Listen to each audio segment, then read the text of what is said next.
Hello and welcome to My Baseball History. I'm your host, Dan Wallach.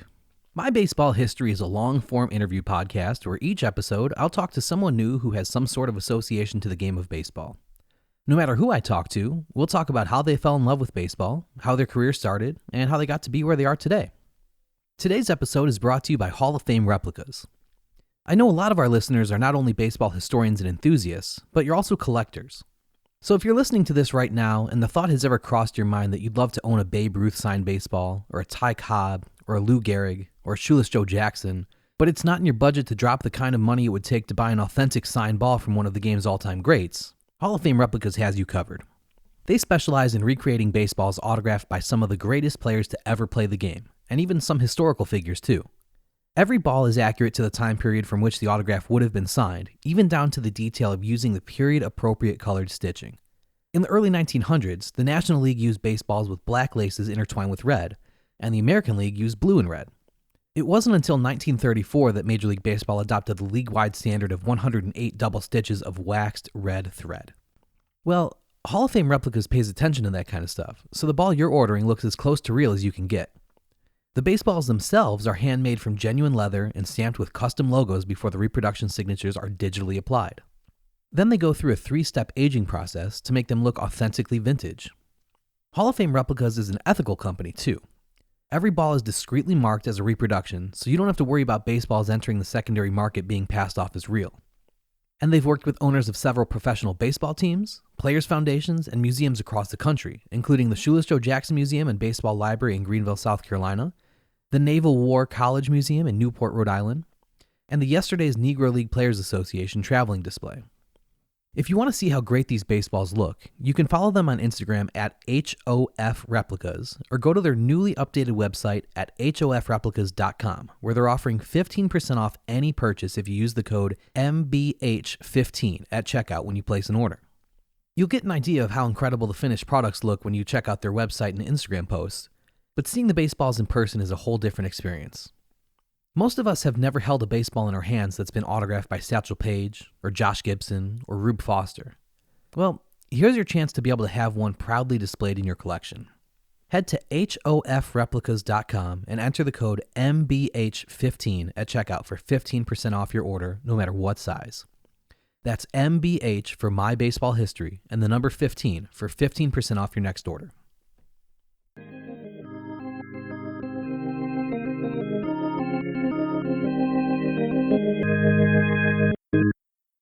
On today's episode, I spoke with umpire Perry Barber. In the San Francisco Chronicle in 1965, Art Rosenbaum wrote, quote, "An umpire is a loner. The restraints of his trade impose problems not normally endured by players, coaches, management, press, and others connected with organized baseball.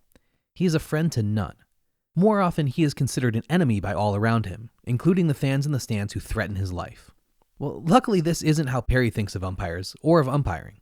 Perry has been a professional umpire since 1981 and has umpired all levels of baseball, both professional and amateur. Everything from Major League spring training games to Division I college baseball, the Cape Cod League, and the Alaska League. There have been Major League exhibition games in Japan, games in the Atlantic League, which is the premier independent league in the country, quite a few Catholic high school city championships, and several international competitions overseas, including games in Japan, Taiwan, Guam, Hong Kong, and the Caribbean. Perry taught umpiring as a subject to public school students in the Bronx in 1991 and 92 under the sponsorship of the New York City Department of Education.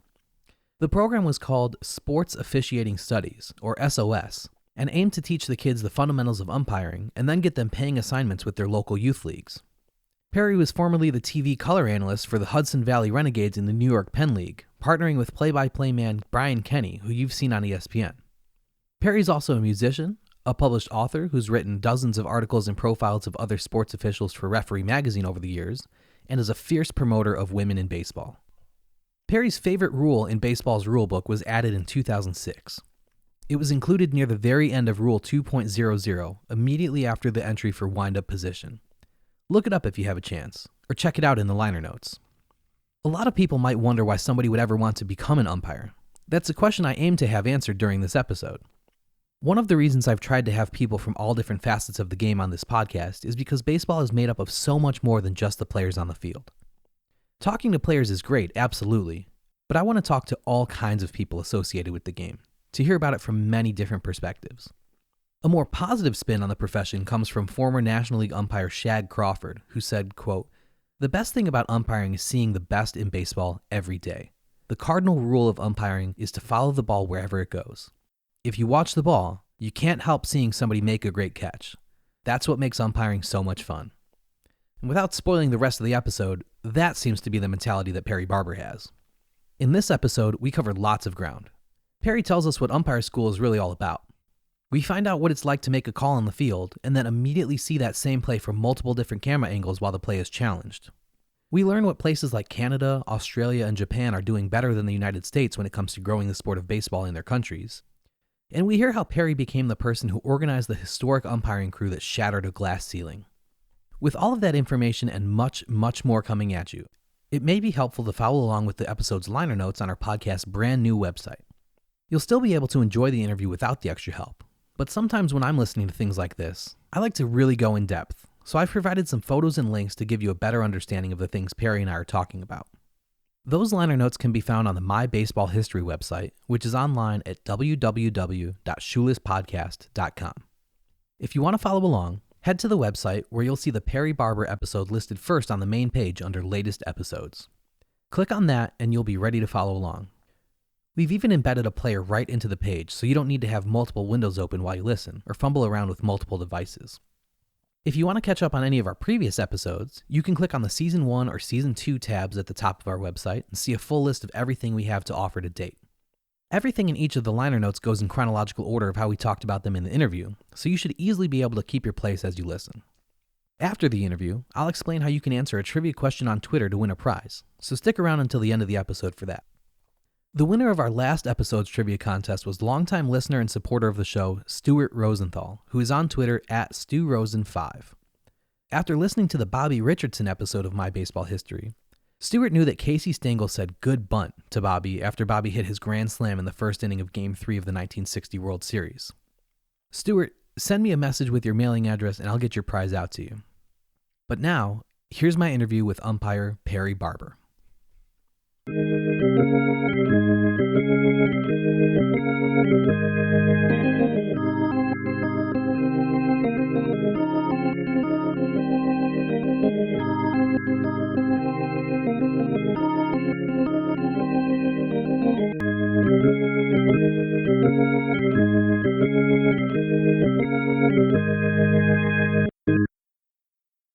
I am born and raised in New York City. Now a snowbird, so I'm down here in Florida. Do you ever get complacent about being able to see palm trees every single day? Like, does it still seem cool to you when you pass them by, or is it just like, yeah, this is where I live now, it's kind of just a tree? No, I'm very thankful that I get to follow the bouncing ball and umpire baseball year-round, because I wouldn't know what else to do.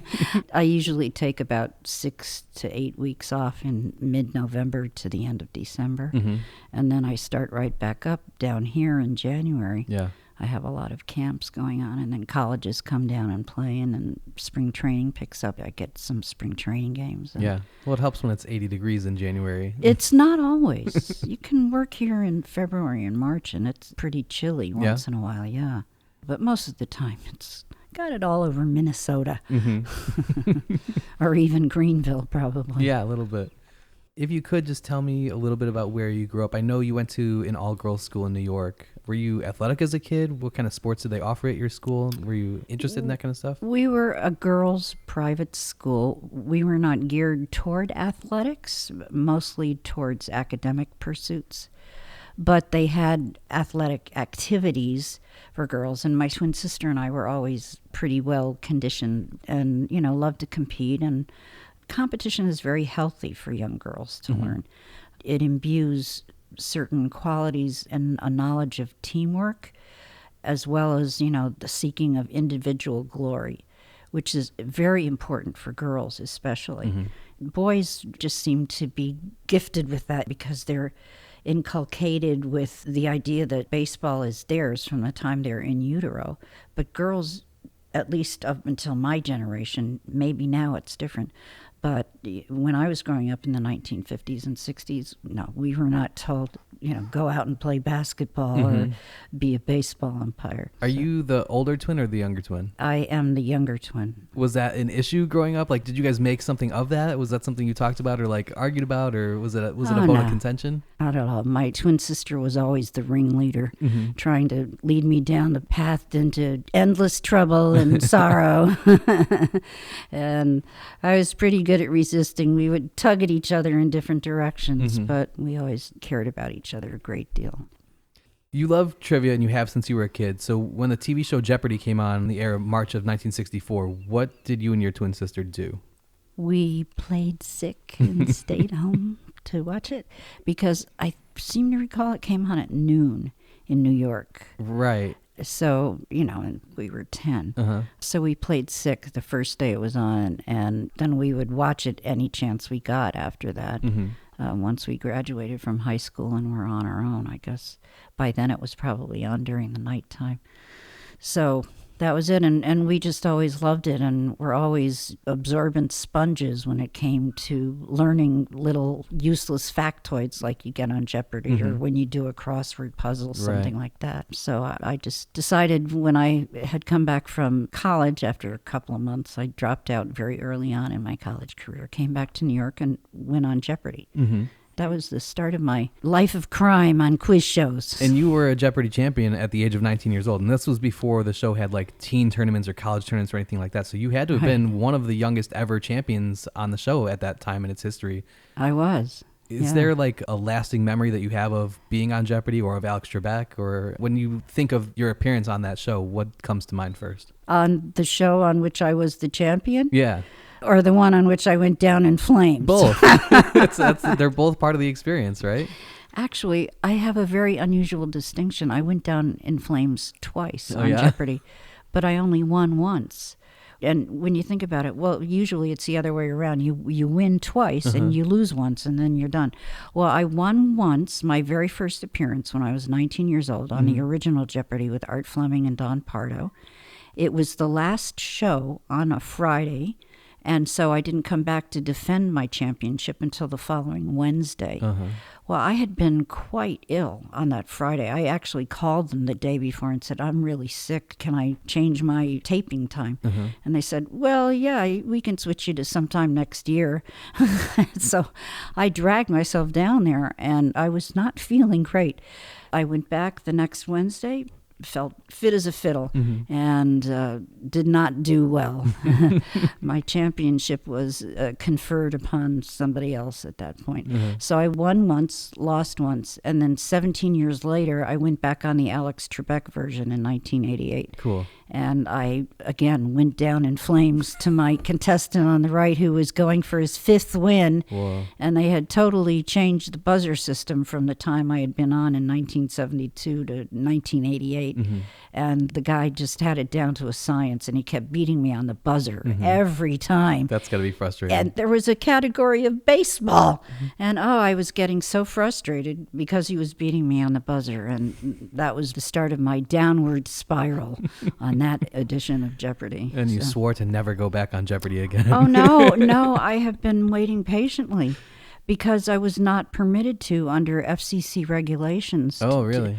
I actually took the online test about 6 or 7 years ago just on a lark because I knew perfectly well I wasn't eligible. And when I got an email saying, you passed the test, come in and, see us, I wrote them back and I said, look, you've already told me I'm not eligible until Alex Trebek retires or is no longer the host. They wrote me back and they said, yeah, you're right. I wasn't rooting for his demise, certainly, but now that he is no longer the host, it opens up the possibility for me to go back on and pull a hat trick, which I would love to do. I'm wondering if any other contestants in my position that have been on the two previous versions of it are thinking the same thing, but I'd love to be among that select group. Cool, yeah, that'd be awesome. Yeah. You also spent time as a singer-songwriter, and you've opened for Bruce Springsteen, Billy Joel, Hall & Oates, among many others. How did an ill-advised stage dive by Iggy Pop jumpstart your music career?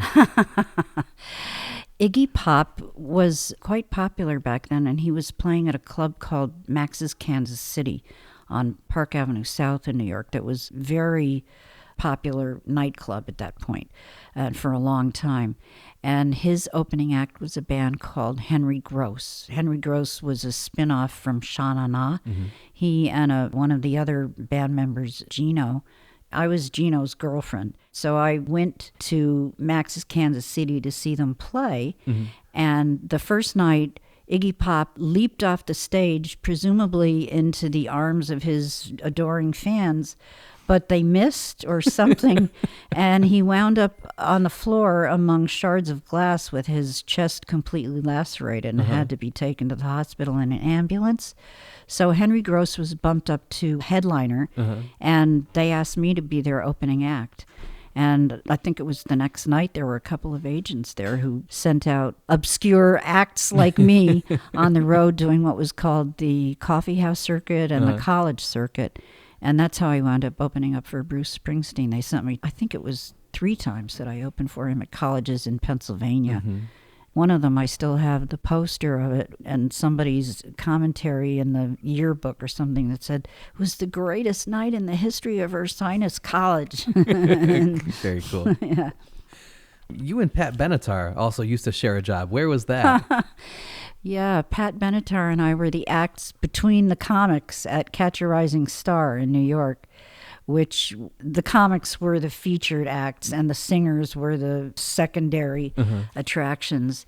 And Pat was great. I mean, she had some very unusual songs about being obsessed with firemen and stuff like that. And I had my own quirky onstage character. I wrote songs about, all the isms and aberrations. I also wrote and sang songs about lost love and, drunk boyfriends and stuff like that.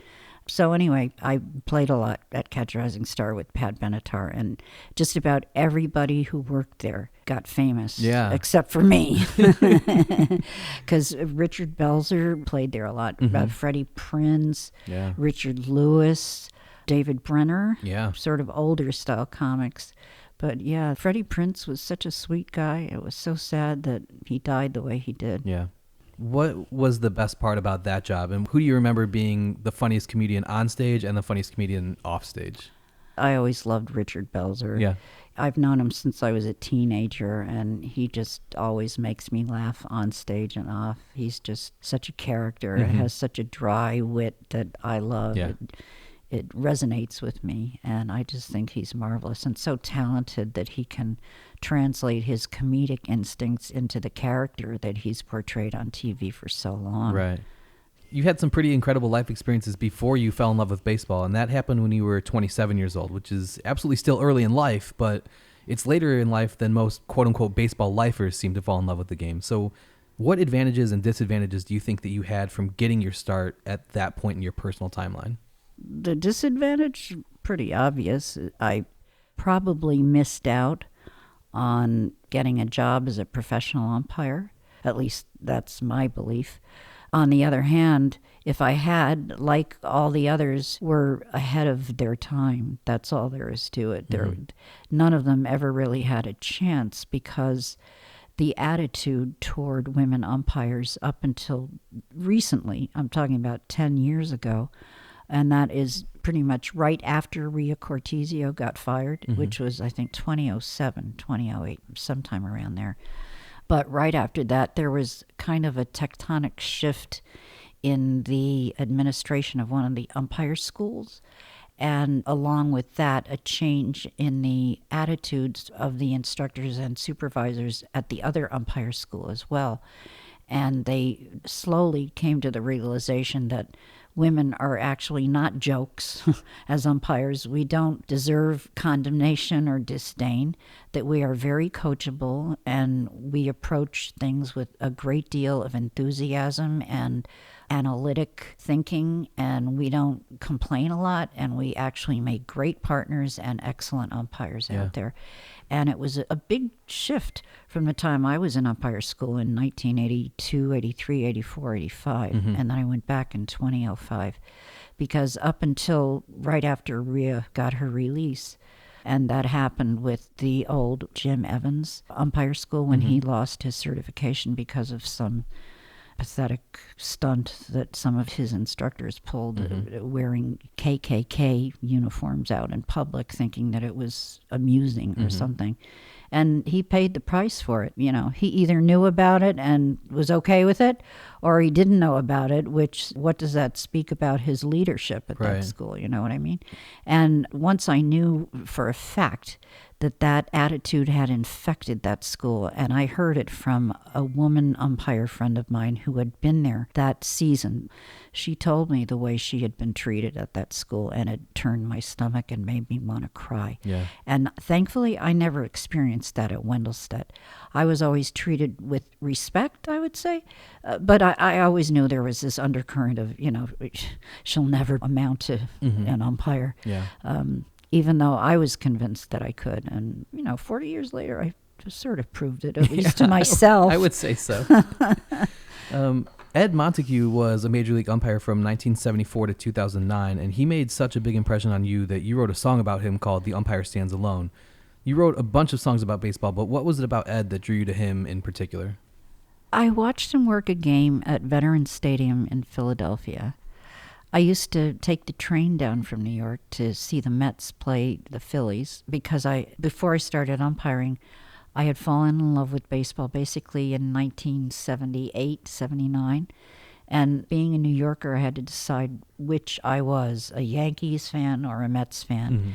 And of course, the Yankees were coming off that streak of, they were in the World Series in 77, 78. With Reggie Jackson. Yes, all those great players. And the Mets were just endearingly inept. Individually, they were really good. They had players like Doug Flynn, who was a Gold Glove player. The pitching wasn't bad. Pat Zachary, Craig Swan. But as a team, they never gelled. But there was something about them that really appealed to me. And so I became a big Mets fan, and I would take the train down to Veterans Stadium and roller skate to the ballpark and watch the games there. I got lucky, and an elderly couple there sort of adopted me and started letting me sit with them in their box seats right behind home plate. Cool. And they would take me back to the first aid room in the tunnel after the game because they were friends with somebody there and they liked to be there where all the activity was going on outside.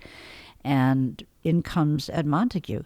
And I had never really given much thought to the umpires. I had only loved baseball for a year, maybe 2 years at that point.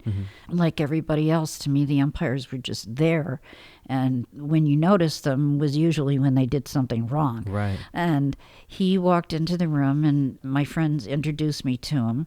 And just right away, there was something about him that impressed me. And it wasn't a romantic impulse or a sexual impulse at all. It was just somebody puts out a certain vibe or a certain aura type of charisma. And that's what I felt when I met Ed Montague. And he just turned out to be one of the most outstanding human beings I've ever met in my life. And I learned so much from him. I am so very lucky that I got to be friends with him later on because he was on a crew with Harry Wendelstedt and Randy Marsh and Lee Wire, who had all been my instructors at umpire school. So I got to be very good friends with Eddie through them and Dutch Rennert. Cool. Yeah. Strike two. Yeah, Dutch. He was a character. Those were fun days, the 1980s, before the Mets won the World Series. Right. Yeah. Once they won the World Series, I couldn't go back into the tunnels and rub baseballs anymore. I bet not. I used to do that because the clubhouse guy didn't like to do it, so he was thrilled. I'd show up and he'd say, "Hey, rub up the baseballs for me." With the Lena Blackburn baseball rubbing mud. Yes. Yeah, we just talked about that in the previous episode. Oh, I'll have to listen. Yeah. Yeah, from the secret location along the banks of the Delaware. Yeah, exactly. So your mom was actually the person who suggested you look into becoming an umpire. What do you think that she saw in you that you didn't see in yourself? Well, she must have seen what I describe as a better, stronger person than I actually was. Because seriously, growing up in the environment in which I did, which was primarily matriarchal, our father was out of the picture when I was very young. He vanished. Went out on the Atlantic Ocean and disappeared in a boat, was never seen again when I was 6 years old. So my mother basically took over raising us three kids and running the household in New York. And she was a very strong, determined woman and a great role model for a young girl. But I didn't have her resolve or her, what I call her spine. I don't know, I just was not confident a lot. I think a lot of girls experience that. You know, we're not taught to be strong, or at least women of my generation. You know, we were taught to be pleasant and sweet and accommodating and charming. And that was how I proceeded in life. And I guess my mother saw what was within me that was sort of waiting to emerge if it only had the chance to. And umpiring gave me that chance to let those aspects of my personality come out. Awesome. Because I used to be shy and retiring. Yeah. When did that change? I know. I'm so outgoing now. I'm an aspiring recluse. You've described yourself as an arbiter of baseball games domestically and internationally since 1981. So many people think that all an umpire does is stand around and get fat and get yelled at by players and managers and fans, which kind of leads me to a very basic question I have is, what is an umpire's job? An umpire's job, first and foremost and most sacredly, is to ensure that everybody at the baseball game has a safe place in which to enjoy it, either as a spectator or a participant or a grounds crew person or any other person who's there to fulfill a specific function. And there are a lot of people who do that during a baseball game. That's always, to my way of thinking, the most important function that we serve out there is to make sure everybody stays safe and that nobody gets hurt. Because it's so easy to get hurt by accident out there. Right. And it drives me crazy when I see players starting to try to pull stuff, you know, or taking an attitude and getting a little careless and, you know, looking sideways at somebody trying to start something. Right. I don't brook any nonsense like that. I cut it off right at the pass because I don't like to eject people. I don't like games to get to that point. Most umpires don't. Right. We don't go looking to eject people. What happens when you eject somebody? You've got to do paperwork after the game, right? Oh, yeah. We have to fill out reports, and it takes time and effort, and you have to relive the incident, which can be very triggering sometimes. Yeah.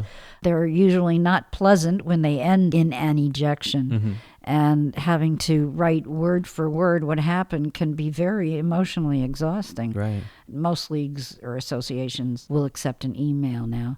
But back in the day when I first started, you had to mail them into an office, and it was crazy. So you literally had to go back to your room or your wherever you lived or were staying and write a dreary ejection report. You know, time of day, was the sun shining? Literally every detail that's possible to enter into a record of something like that. And it cost you money because you had to buy a stamp and an envelope and stationery and Yeah. time to go to the post office and mail it. So most umpires don't want to eject people. That's true. And not just because of the paperwork. It's because logically we know we're not out there for people to come see us. Yeah. They come to see the ball players. And Right. I've worked with umpires that there were 50 scouts there to see this one kid. And before the third pitch was thrown, my partner at the plate had thrown the poor kid out. And I'm like, oh my gosh. I know you feel like that's taking charge, but sometimes you got to use common sense and don't go looking for stuff like that. Right. You first started umpiring Little League games in the summer of 1981. Why did you have to work some of those games alone? Because none of the other umpires would work with me. Because I was a woman. There was no other explanation for it. None of them had ever worked with me. They didn't know anything about me. All they knew was that I was a woman. And the reason they knew that, because my name alone would not lead anybody to believe that I am a woman, was because I guess the person who had hired me, sight unseen over the phone, until I went to the office and got my old balloon chest protector, shin guards, and mask, and got sent on my way to meet my fate. But I guess he had asked around to see if anybody would work with me, and felt, I guess, duty-bound to tell them that I was the girl. And, nobody stepped forward. So I told him, well, I can get my own partner. And I called up my twin sister, and she volunteered, and she was living in Los Angeles. Mm-hmm. So she came out. Palm Springs is about 100 miles east of Los Angeles. And our mother was living there, so we stayed with her. We didn't have to pay for a hotel or anything. And we worked as a team that whole summer. It was great. You know, we were terrible. We didn't have any training.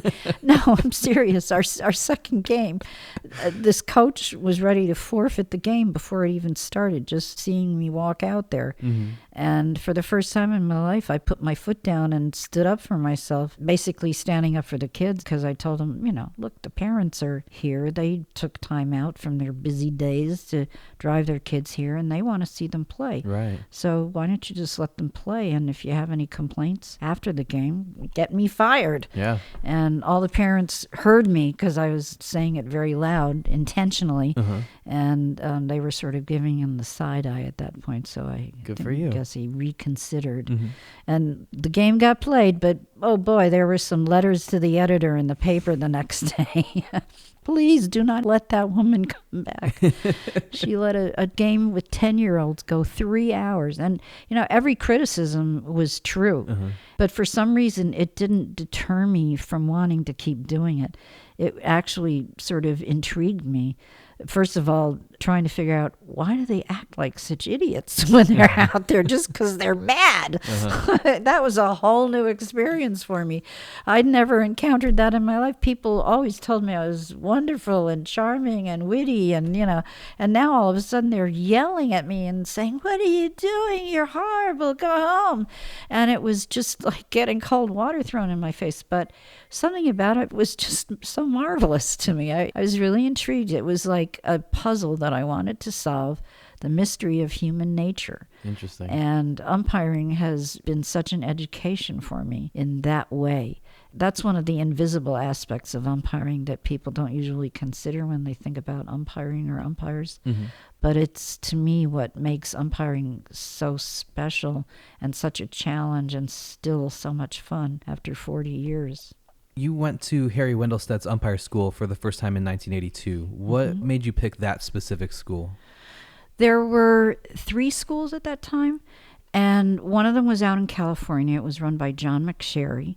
The other 2 were here in Florida, and the one other than Harry's was run by an American League umpire named Joe Brinkman. But because I was a Mets fan, I suppose I preferred National League baseball, and Harry was a National League umpire. And the John McSherry course, I'm not sure if they were offering chances to go pro or not. But in any way, I decided I'd rather do the school here in Florida, and that's why I chose Harry's. So what is umpire school? Like, literally, what do you do there? How long is it? Is it strictly pass-fail, or do they assign you to different leagues based on how well you do there? Like, what is umpire school? The full course of umpire school, there are 2 umpire academies. And each year, both of them attract anywhere from 100 to 200 students. So altogether, you're getting about 300 to 400 potential candidates for jobs in professional baseball, of which there are probably 30 or 40. So the competition is very stiff. The odds are pretty much astronomical. And to me, it's never made sense that the umpire schools just settle for guys, mostly guys, obviously, that have the time and the financial wherewithal to go to school, because it's expensive now. I mean, when I went, it was, I think, $800 for the 5 weeks. It's a 5-week course. And that included the hotel and, I think, lunch. Other than that, you had to pay for your own meals and entertainment. But to do that, a lot of umpires have to give up jobs on the distant hope that they'll wind up getting a job as an umpire, that they won't have to go back to their hometown and beg for their job back. There's so much that's up in the air about wanting to embark on a professional umpiring career. But like I said, it's never made sense to me that the 2 schools would settle on just who shows up, you know, who has the money and the time, rather than invest a little time and money themselves into going out and identifying viable candidates who they see have the potential to learn and coach and become good umpires. Yeah. And that was always one of my quarrels about the way they judged umpires the years that I went at school, was that they would look at the male umpires and see what they would be down the road. Mm-hmm. But when they looked at me, all they saw was what was right in front of their faces. Right. They couldn't forecast for me the same improvement, same steady improvement. They just thought that I would always be sort of unsure and lacking in confidence and not really knowing, where to go on which play. And it took a long time. It took years for me to reach that level of confidence where things become muscle memory or just sort of implanted in your overall zeitgeist. Yeah. And just be able to do it and not have to worry about the foundational things that go into umpiring and being where a play is about to happen and being ready for it and seeing it with clarity and the ability to instantly translate what you see into physical motion, safe out, whatever, and transmit that in a way that shows people that you know what you're doing and that you believe in the call that you just made. It's what we call selling it. And believe me, umpires sell calls that they know they're wrong, but we sometimes just have to die with the call, whether it's the right or the wrong one. Now we have recourse to seek counsel from our partners a lot more often and more visibly than we used to. Right. It used to be a big thing for umpires to get together and ask each other, did you see something different? What do you think about that? And frankly, I've never understood why Jim Joyce didn't do that with his partners on that play with Armando Galarraga. Right. The protocol among umpires is that we do not insert ourselves unless our counsel is sought. Right. So that was why the other three didn't walk over to him and say, hey, look, think about this again, because that was the protocol. But in that spot, I would have thrown protocol to the wind, frankly, and, walked over to him and said, look, this is highly unusual, but you got two things you can do here, stick with your call and, take a chance that you'll be talked about 40 years from now, or maybe think about changing it because you might have missed something. Right. But that didn't happen. But, he handled it with a lot of grace regardless, and so did Armando Galarraga. Right, definitely. What are not just the baseball skills, but the life skills that you learn at umpire school? And why do you think that those skills are especially important for women to learn? That's a great question, because it's one of the aspects of umpiring that I was talking about earlier, the invisible aspects of it, which are certain things like learning how to take charge without being officious or what people often accuse women of being, bossy or divas or demanding. And when they're applied to women, those are usually insults. Right. If they're applied to men, they're compliments, because, men, are supposed to get their way and be able to just cow people into doing what they want. Well, umpiring is all about getting people to do what I want as an umpire, because I'm looking for a particular result when somebody comes out to argue with me, and it's not for it to end in ejection.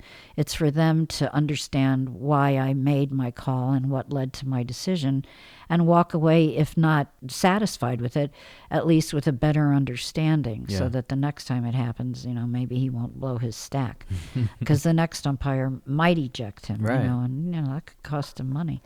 So there are just a lot of those elements of umpiring that have always made me feel just like it's something that I'll never stop being in love with. I'll never stop being challenged by. I'll never not enjoy it, as long as I'm ambulatory and able to run. Because believe it or not, umpires do run. Yeah. We don't stand around on a dime and eat Oreos out there. Contrary to, there are a few umpires that could take off a few pounds, but most of the ones that have come along in the last 20 years, they want umpires to be in good health and agile out there, because we do move. We have to get into position very quickly and be set and still when a play happens so that we're not moving at the same time the play happens. You mentioned that there's roughly between 300 and 400 potential umpires at umpire school in a given class. How many of those are usually women? The pattern for the last 40 years has been 1 or 2 women every couple of years. Some years there's just 1 woman at both schools. Very rarely are there more than 2 or 3. I think there were 3 one of the years that I went to school, but every other year there was just 1. Mm-hmm. And I was lucky that first year it was my twin sister. Right. And my second and third years it was the same woman. And the third year there was another woman there with us. And then my fourth year there was another brand new woman. So women are rare at umpire school. And that's one of the big problems I have with why there aren't more women umpiring right now. And not just in pro ball, in all of amateur ball too, because pro ball really sets the standard and, leads the way. Mm-hmm. But actually amateur baseball in the last 10 years has done a much better job about recruiting and training and giving women assignments than pro ball. Mm-hmm. But all that's changing now because Hunter Wendelstedt is really, he wants to be the one to put the first woman out in pro ball. And I have a feeling that Dusty Dellinger wants to compete with him. And actually, Dusty already did put Emma out there. She went to the academy. And Jen Paul, I think, got a job through Wendelstedt. Cool. The ones that are waiting in the wings that should have started working last year because they went to school last year and graded out high enough, they're still waiting to find out where they're going to go. Such a shame. But I think one went to one school and one went to the other. But to me, in order to remedy that, this little trickle of women that results in a little trickle of women in pro ball, I mean, there have been only 9 if you include me and another woman named Kate Sargent who were independent baseball, which is considered pro ball. But over 40 years, that's not enough. I mean, it's funny when baseball, likes to trot out that number if it's something that they're actually proud of. And to me, it's like, come on, you can do better. Right. And the way they can do better, and it's not so much Major League Baseball because minor league baseball and the 2 umpire schools they're not given their marching orders by MLB, but MLB could definitely do a lot of encouraging. They could put a little money into having somebody go out and find women that would make good candidates and offer them scholarships to go to umpire school. Yeah. But they're not doing that yet. They're not being proactive enough about it. They've been sort of waiting for the one to show up all polished and sparkling and ready to go.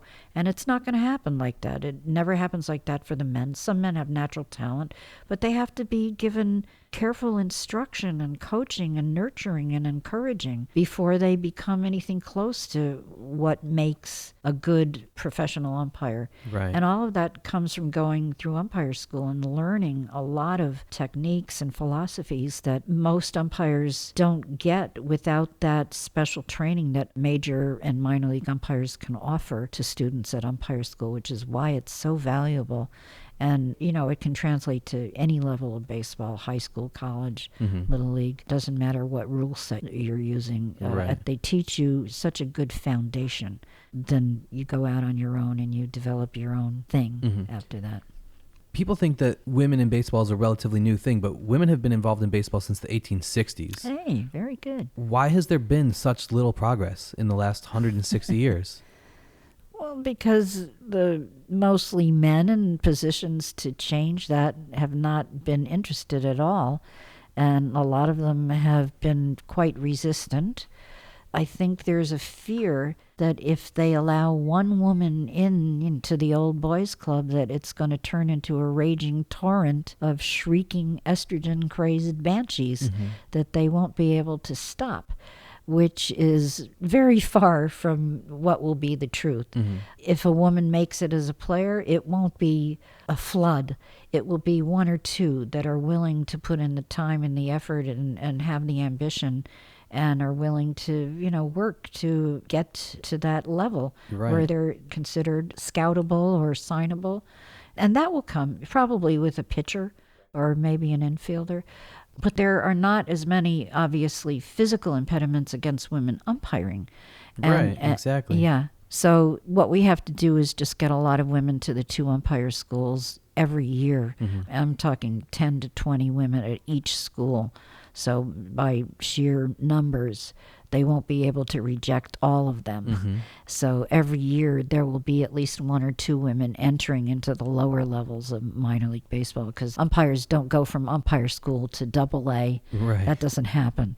They go into the Gulf Coast League, the bushiest of the bush leagues. And there's no shortcut to a major league job. Right. In order to gain the skills and the experience and the composure that it takes, not to mention at the major league level, you have to learn technology now. Right. And how to work the replay on the field. And it's very different now. I had to use replay when I worked the Women's World Cup a few years ago here in Florida.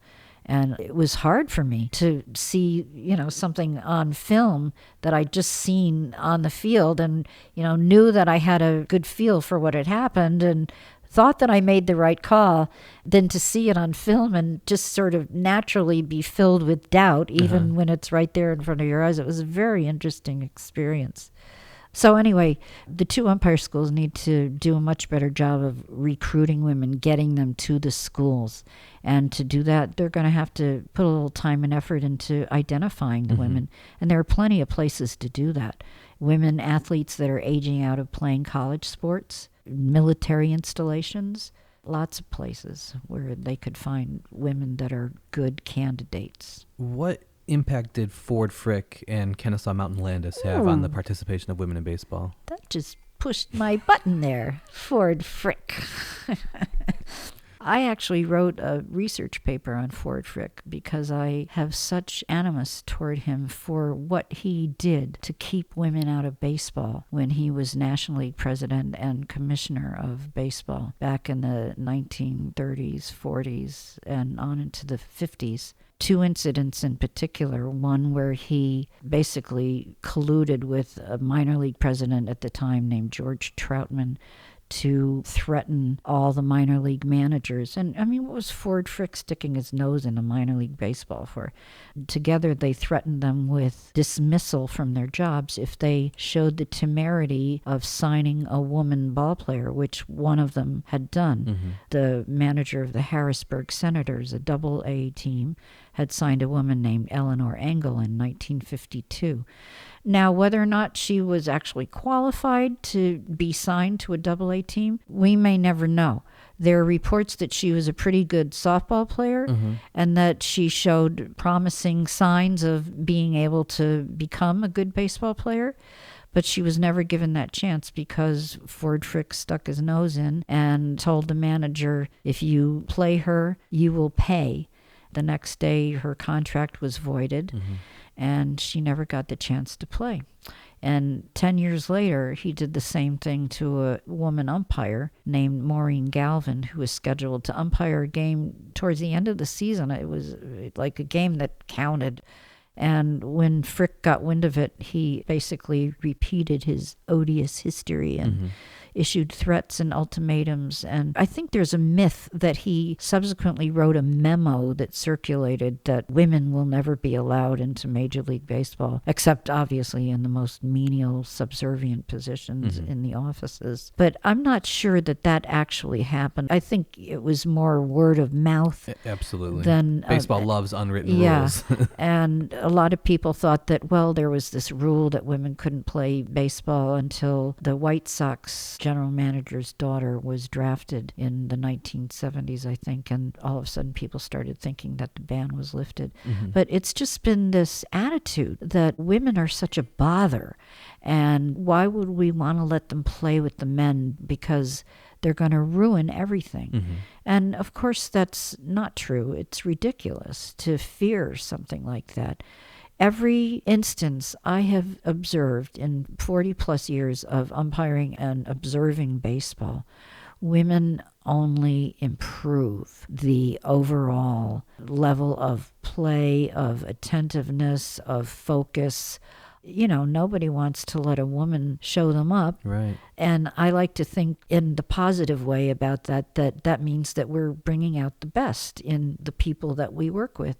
And we do. It's a very healthy dynamic to be able to do that. It's not an unhealthy competition. We're now not out there to destroy or vaporize our partners or any males that are standing in our way.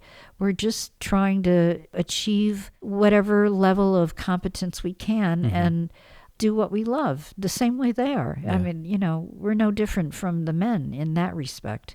We just love umpiring, and that's what we want to do. And sorry if we're in the way. We need all these special things like bathrooms and dressing rooms, and oh my God, excuse us. Who is Amanda Clement? Amanda Clement is one of my heroes. She was a young woman back in the 1890s, early 1900s, who umpired around the Midwest, South Dakota, Iowa, places out there. And she started umpiring accidentally when she went to one of her brother's baseball games and the umpire didn't show up. And they asked her to umpire, and she turned out to be just a fantastic umpire. Some people are born with the talent. I wasn't. I had to work hard, but apparently she was just a natural-born umpire. And she made enough money over the next several years to pay her way through college. And she became a college professor.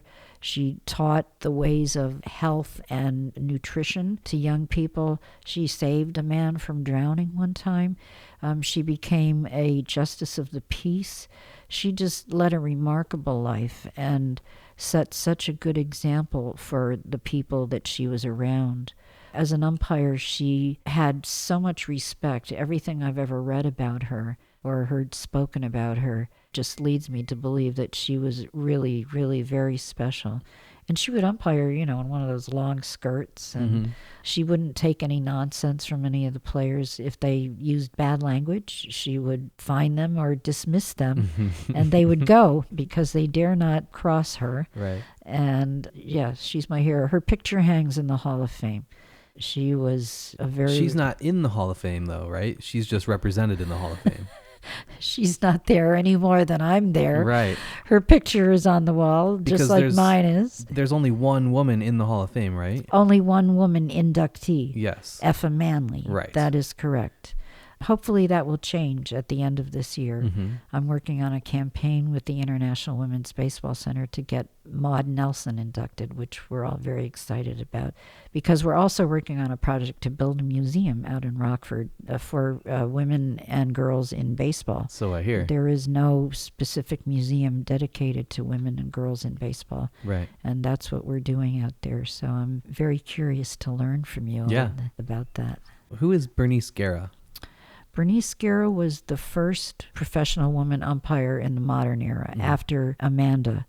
I don't know of any women that umpired baseball between Amanda Clement and Bernice. There may have been working youth leagues or something, but the first one that I know of was Bernice, who, of course, as women have to do to make progress, we file a lawsuit and change a law and, make one step forward and two steps back because somebody gets mad that we made that progress. And so Bernice sued baseball. She was a very good ball player, what they used to call a tomboy, played baseball with the boys in her neighborhood, was really good, and decided that she wanted to become an umpire.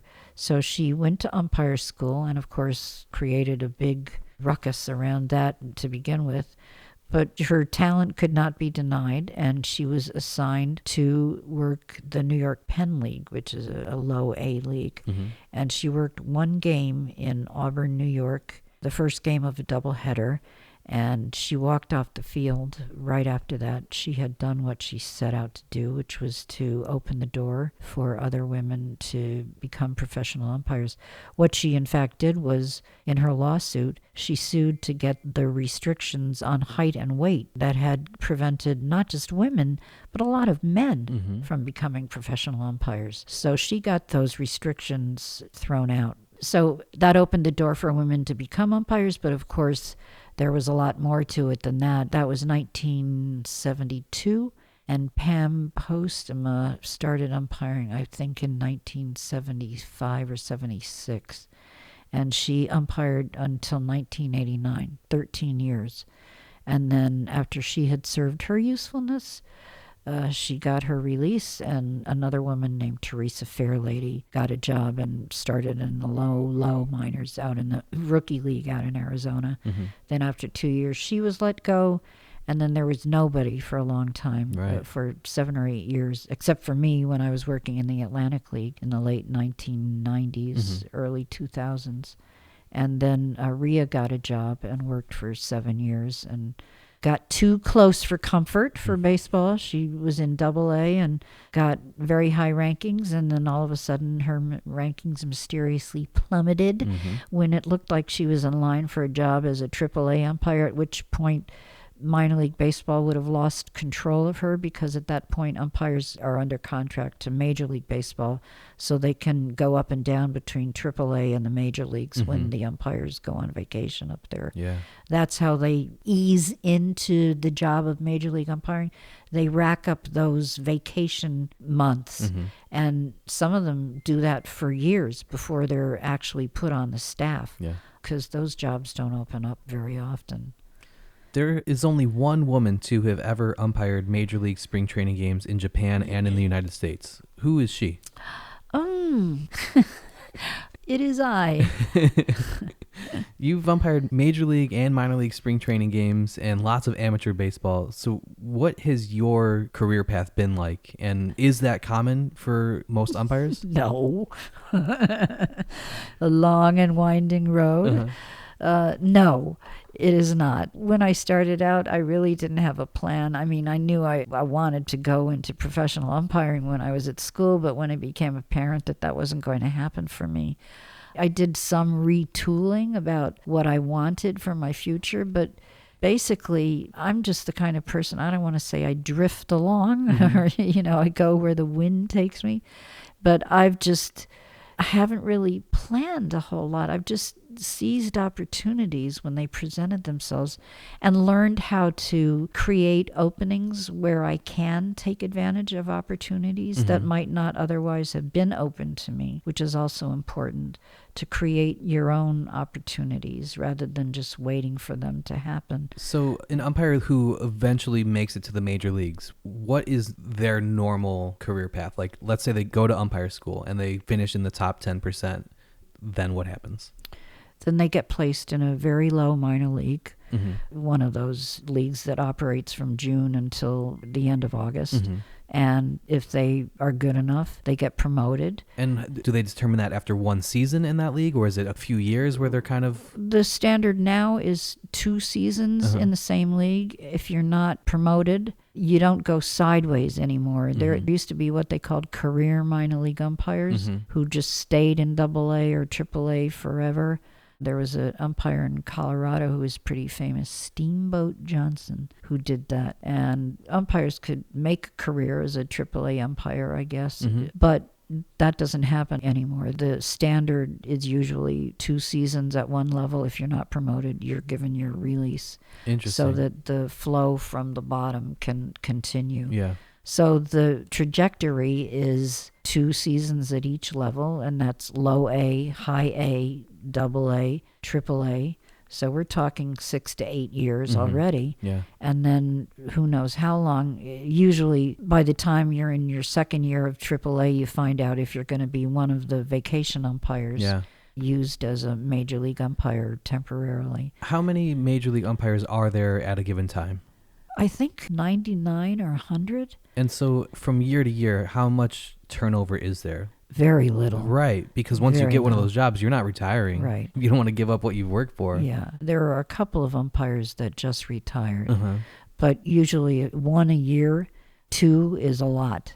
Some years, umpires that are at umpire school get lucky because, like after the 1999 mass resignation, a lot of jobs opened up. There was an upward shift. And so there were a lot more spots at the lower end of the funnel as well as at the top. But that doesn't happen very often. How hard is it for a major league umpire to lose their job for their on-field performance? Pretty difficult. I actually just found out this morning, I was on a Zoom with a Sabre chapter. They were talking about an umpire named George Moriarty back in the 30s and 40s, and apparently he started a fight. He threw a punch at a ball player and wound up in the hospital when the ball player punched him back, and then his buddies jumped all over him and put him in the hospital. He was hurt so badly. And I asked, did the umpire suffer any more consequences other than, his physical injuries? And apparently he was suspended for 5 games, but I don't think he was fired. Think of all the paperwork he must have had to have done. Yeah. So it takes a lot. The umpires union is very strong. Yeah. So it takes a lot for an umpire to get fired. And then there were a couple of umpires, one that retired on his own and a couple that have died recently. Right. So you've also umpired at the Women's World Cup of Baseball in August of 2018, which was held in Vieira, Florida, which is the ideal place to host a baseball tournament in August. Tell me about that tournament and what happened there that has never happened to you before on a baseball field. Oh, yeah. I lost my lunch in the 100-degree heat. Actually, frankly, I hadn't had lunch. I lost the glass of icy cold water that I had just chugged, thinking that it would cool me down. And what a mistake that proved to be. Yeah. About half an inning later, I knew it was about to come back up, so I just streaked through the dugouts into the tunnel and barely made it out of the view of spectators and ball players. And I mean, once it came up, I was fine within minutes, but unfortunately the trainer wouldn't let me go back out. Yeah. So. Have you ever sustained any serious injury or any? Oh, yeah. Yeah. I mean, it has to be a dangerous job. Yes, umpires, particularly plate umpires, take a lot of punishment out there. It's very easy to get hurt. I've had fingers on both hands broken, my ankle not broken, but hurt so badly that I was on crutches for months. And with my knee, too, same thing. Got right through my shin guard. Got clobbered so hard on a foul ball that I went down like a shot and managed to finish that game. But the second game in the doubleheader, I had to call the assigner and say, you got to send somebody to work for me because I can't even stand up at this point. So, yeah, we take a lot of punishment back there. What are some of the different nuances specific to umpiring each position on the field? Well, they call third base being on vacation, and that's very much a misnomer because especially even in a 4-umpire system, you still have to be on the alert and get into position and move and gauge what's about to happen and make decisions on the fly. It's all a game of chess, and if you watch a baseball game at a major or minor league ballpark from up above instead of down on the field level, it's like a really interesting, beautiful choreography what the umpires do. One will go running to the outfield and another one will come running over to the spot where the other umpire just was. And the philosophy is to keep one umpire ahead of the play. So no matter how many partners you're working with, that's always what you try to do. Interesting. Yeah. When it works, it's a beautiful thing to see. Sometimes you'll see a plate umpire go and make a great call on a close play at third base. And sometimes you'll see a first base umpire run down to home plate and be waiting there for a play at the plate. And people go, wow, that was the base umpire. Yeah, doing what he or she was supposed to do. He was there by design. Right. It's a rotation. Like the players have rotations, so do the umpires. And they're very intricate and beautiful to watch and quite interesting. And, they change over time. The techniques are fluid in umpiring as more becomes known. When I started, we had a much larger work area as a base umpire than they do now. Now, with just a plate umpire and a base umpire, they want the base umpire just to take a couple of steps. Whereas if you had only one runner on base as a base umpire, when I was going to umpire school, they wanted us to get right into the cutout to make those calls if that was your only runner. Right. Now they don't want you to do that anymore. They just want you to get the best angle, and distance is not as important, which as I am now older and less spry, I particularly appreciate. What is your favorite position to umpire? Well, for the first 30 years, I would have said the plate. I wanted to work the plate every game, but now it's basically, okay, you do it. I just love being out there. There's always something exciting and fun to do, whatever base I'm at.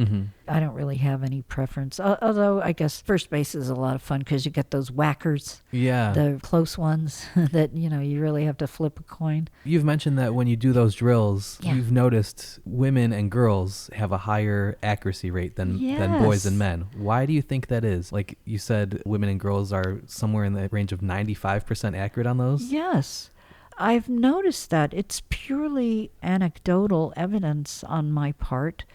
And I don't have that many other observations against which to weigh it, unfortunately, because I'm probably one of very few people that has done whacker drills with both girls and boys. And can you explain what those are? A whacker is one of those very close plays that it could go either way. And you really have to be on your toes. You have to be perfectly positioned, perfectly focused to get those. And counterintuitively, if you maintain a little bit of a farther distance, they're actually easier to judge. That split-second timing of the batter's foot landing on the bag at the same instant as the ball lands in the fielder's glove. Are you looking for it or are you listening? Both. How do you determine?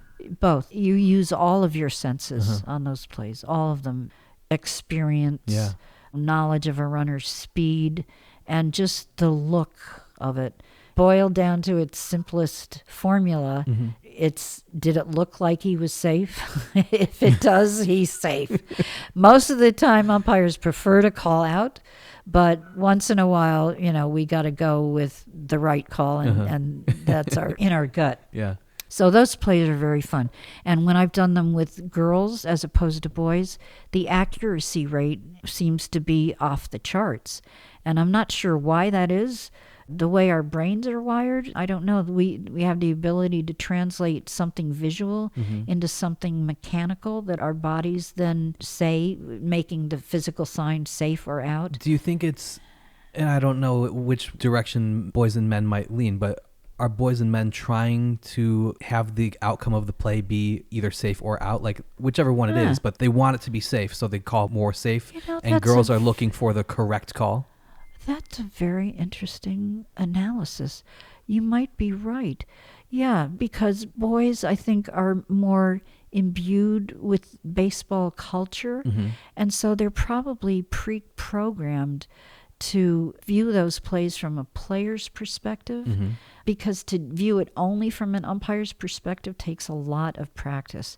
And I've worked with and gone to school with a lot of umpires that were players. Obviously, most boys play baseball from the time they were in utero. Right. But for girls, it's very different. Girls still have to fight to play. But yeah, that may be why, because they're sort of pre-programmed to make decisions and forecast the outcome, like you said. And girls are just focused on the immediacy of what's right in front of their eyes at that given moment without any preconceived notions or a lot of muscle memory going into it. And that's one thing that I mentioned earlier, is that girls and women are very coachable. We soak up information like sponges, and we're not proud. We don't build up walls against the absorption of information. And to me, that's what sets the players that become top level players from the ones that have an equal amount of talent, but just don't have the psychological makeup to achieve the same level of success on the diamond. Yeah. Because it takes a lot of focus and a lot of self-analysis and a lot of letting go of pride and learning humility and letting go of fear that you'll look bad, you'll look foolish if you kick a play, you hang your head. And as an umpire, you learn, hey, that's just part of being a human being. Right. I made a mistake. I'm going to learn from it. If it was because I got blocked out, how can I plan it so that I'm not blocked out the next time? Yeah. Like sometimes on a rundown, we have to be aware of 3 or 4 different things at once. Is there going to be interference because the runner holds up his hand and tries to deflect the baseball? Is there going to be obstruction because one of the fielders doesn't get out of the way soon enough? If they don't have the ball and the runner runs into them, that's obstruction, and the runner gets the next base. Swipe tag, we have to be alert for that. A tag on the other side where the ball is on the other side of somebody's body and we're blocked out of seeing it. So we have to learn to be in position, to be agile enough to change positions if something happens that we need to in order to see the play properly. Yeah. There is a lot that goes into it. You said that when you're behind the plate, lefties are always more fun to call pitches for. Why is that? For me, I don't know. It's weird. I just always feel like I have a better sense of the strike zone with lefties. Interesting. And I also don't have as much fear of the baseball. Admittedly, I fear the baseball. I mean, I'd be kidding myself if I didn't. And I see myself on tape sometimes, and I'm guilty of the ultimate sin of plate umpiring. It's flinching. Mm-hmm. Even just a slight motion as a ball is coming in transmits fear of the baseball. We are trained not to flinch, to be set, to be solid, to be a rock of Gibraltar back there. And that's what most of us try to be. But it's not easy. It takes a lot of training to see a projectile coming at you even at 30, 40 miles an hour. It's still very intimidating. Of course. Yeah. What kind of tricks do pitchers and catchers use to try to steal calls from umpires? I never understood pitch framing, this focus on pitch framing, because it's not what the catcher does with the pitch. It's where the pitch is. And what he does with it after it's in his glove is completely immaterial to where the ball was over the plate. Right. And by the time the pitcher snatches it in, because it was 6 inches inside or outside, it's already not a strike. Right. And it's not going to be a strike just because he Yanked made his that. arm back? Yeah, yanked it. That Uh-huh. was the word I was trying to think of. Yanked it. Yeah.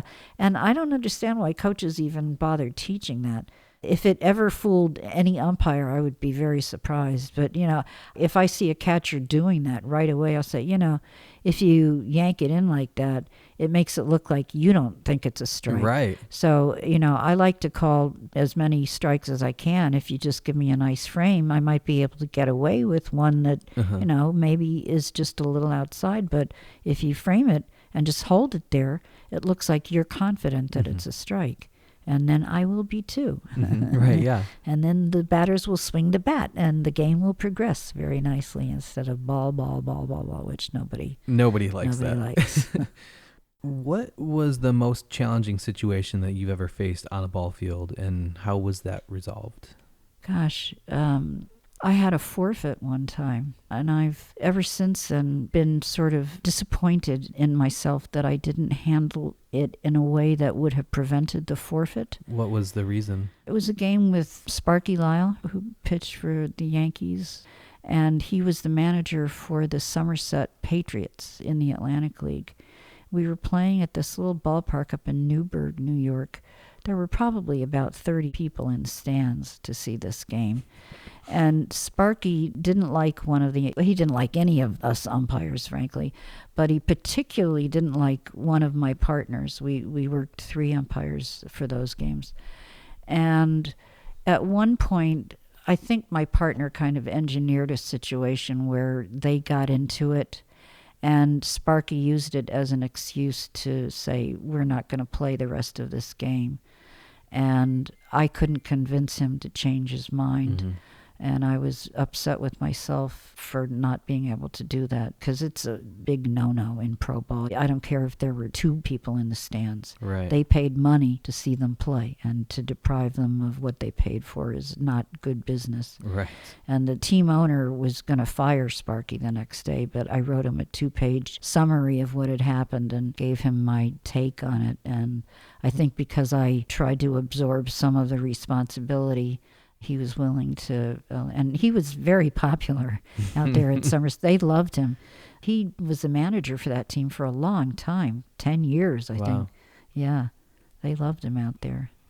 What do you think is the biggest challenge of being an umpire in general? And is that specific challenge magnified because you're a woman, or is that something that all umpires face?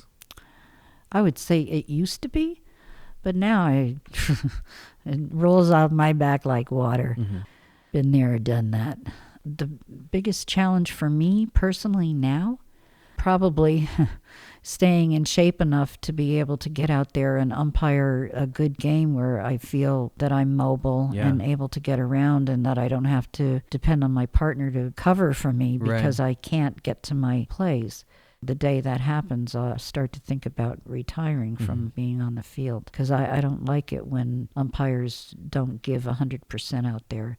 And I see a lot of umpires get very lazy. Yeah. Yeah, they just get lazy and complacent. And to me, half the fun of umpiring is moving around and working on things. And, if I'm umpiring a 21-2 game and it's the most boring, tedious thing ever, those are the opportunities I always take to work on my fundamentals, to work on things that I need to improve, Right. so that I don't become complacent and lazy too. Have you ever just flat out admitted in an argument with a player or a manager that you blew a call? Not very often, because in my experience, they will take that confession and weaponize it against me immediately. First opportunity. Right. So I may have intimated, I'll say, well, I might have missed that. But I don't think I very often will say, yeah, I got that wrong. Maybe once or twice. It doesn't pay to confess your sins as an umpire, because they will turn it around on you in a big hurry, and you'll deserve it. Does it bother you when people refer to you as a female umpire? Only when I'm standing right next to them. Yeah, interesting. Because it's sort of obvious.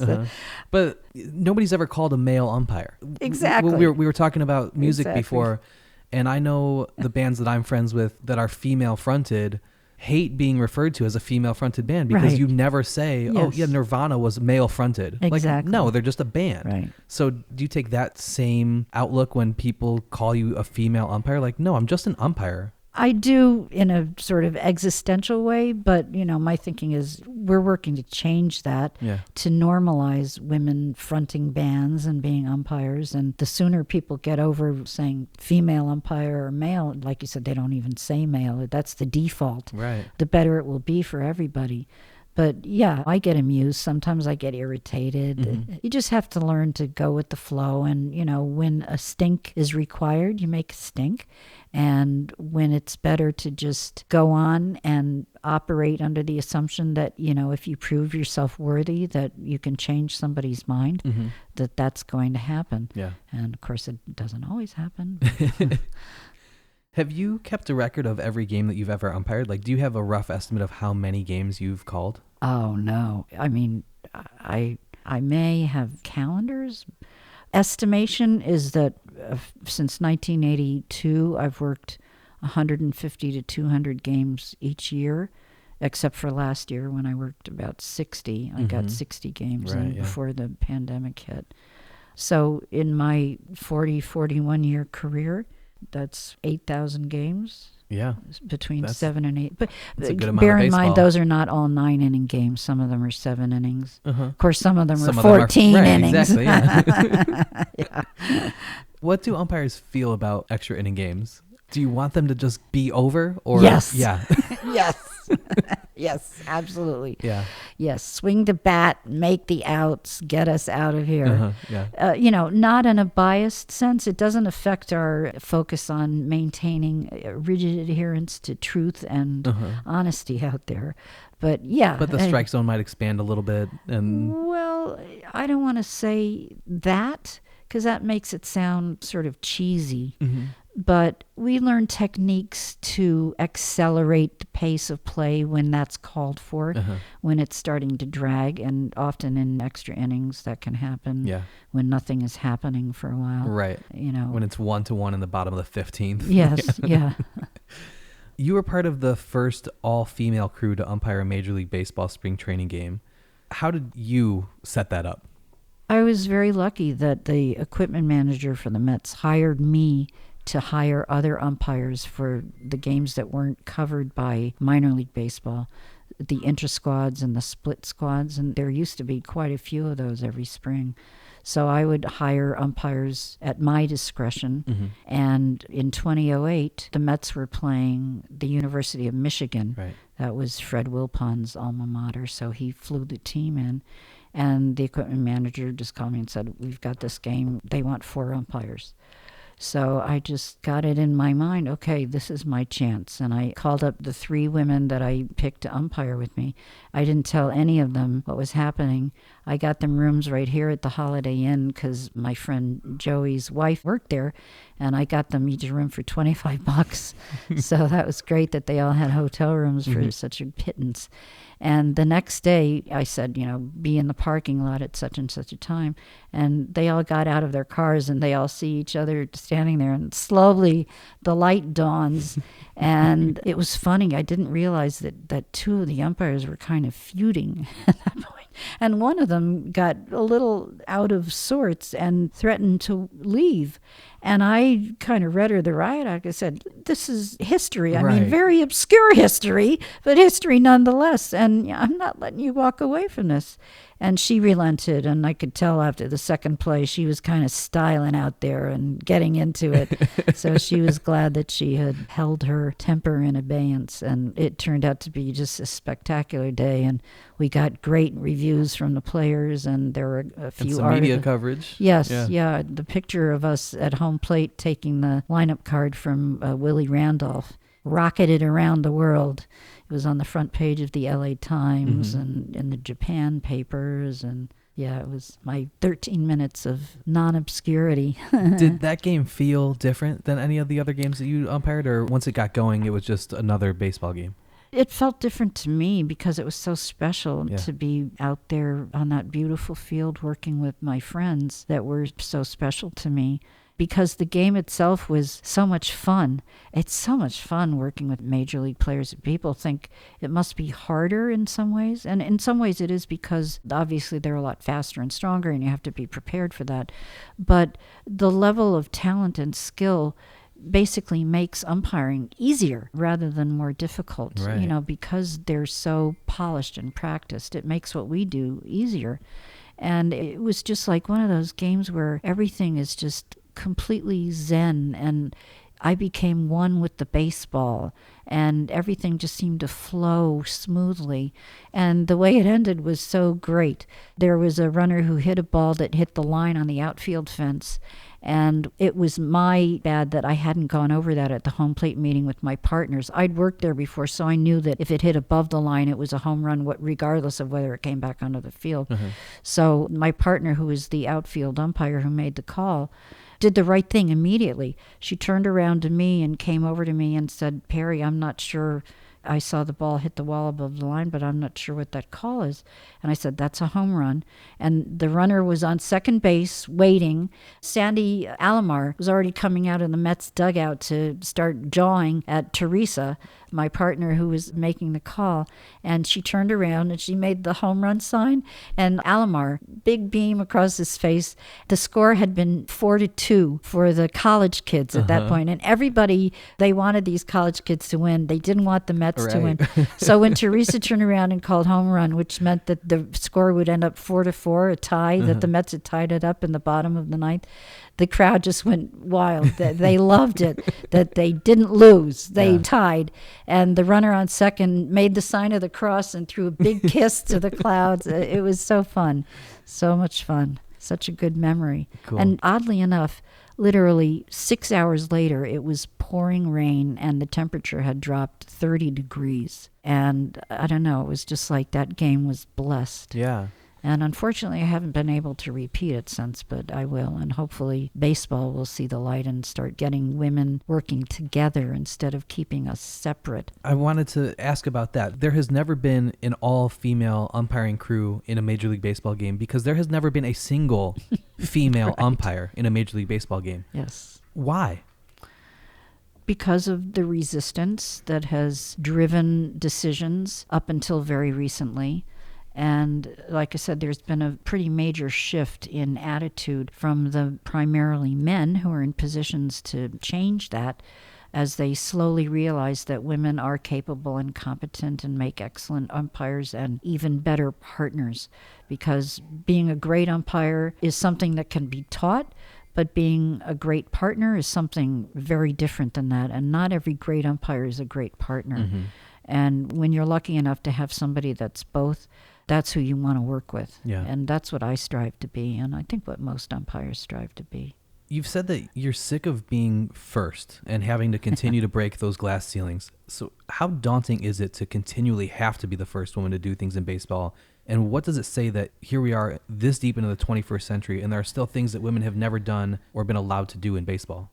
It doesn't speak very highly about baseball's attention to staying current or keeping up with the Joneses or even keeping up with the NBA or the NFL, Right. which is going to have the first woman referee in the Super Bowl. And the NBA has had 7 female referees since 1998. And I believe there has been a female referee in an all-star game. It does get a little tedious. She's the first woman, blah, blah, blah.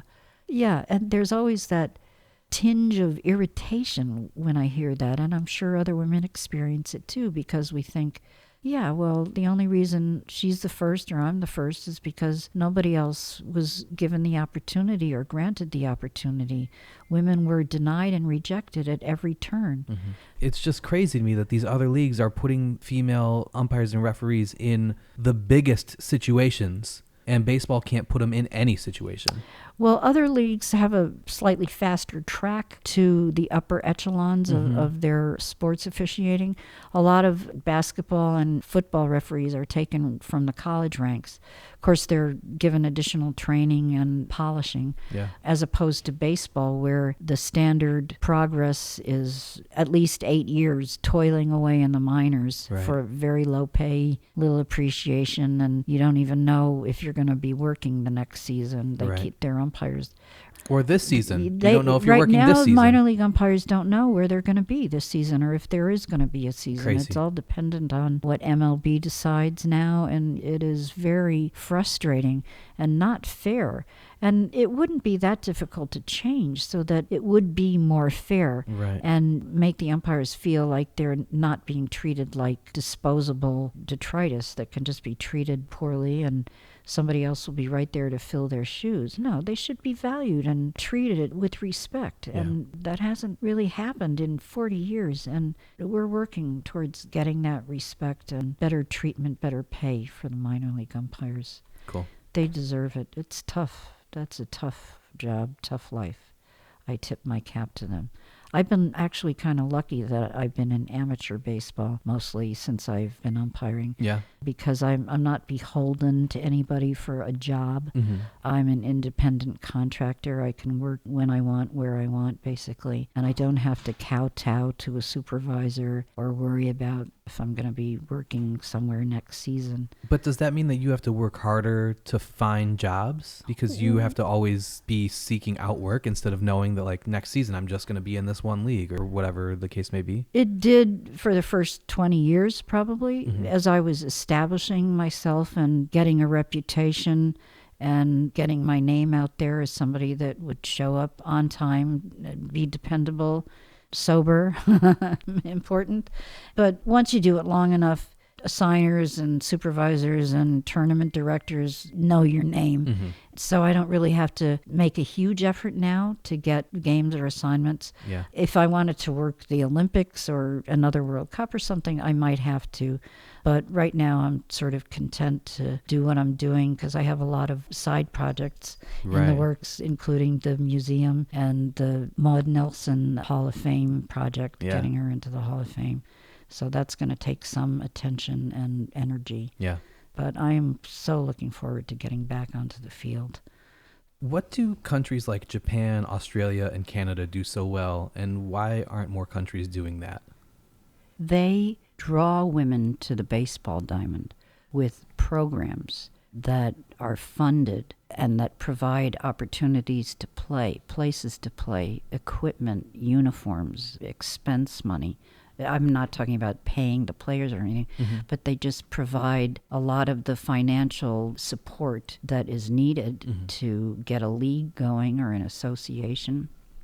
And they have programs that are geared specifically towards girls and women, which we don't have here yet. We're in our infancy when it comes to getting an infrastructure for girls or women's baseball going, whereas other countries like Japan, Cuba, Venezuela, a lot of the Latin American countries, a lot of the Southeast Asian countries, Korea, they train women.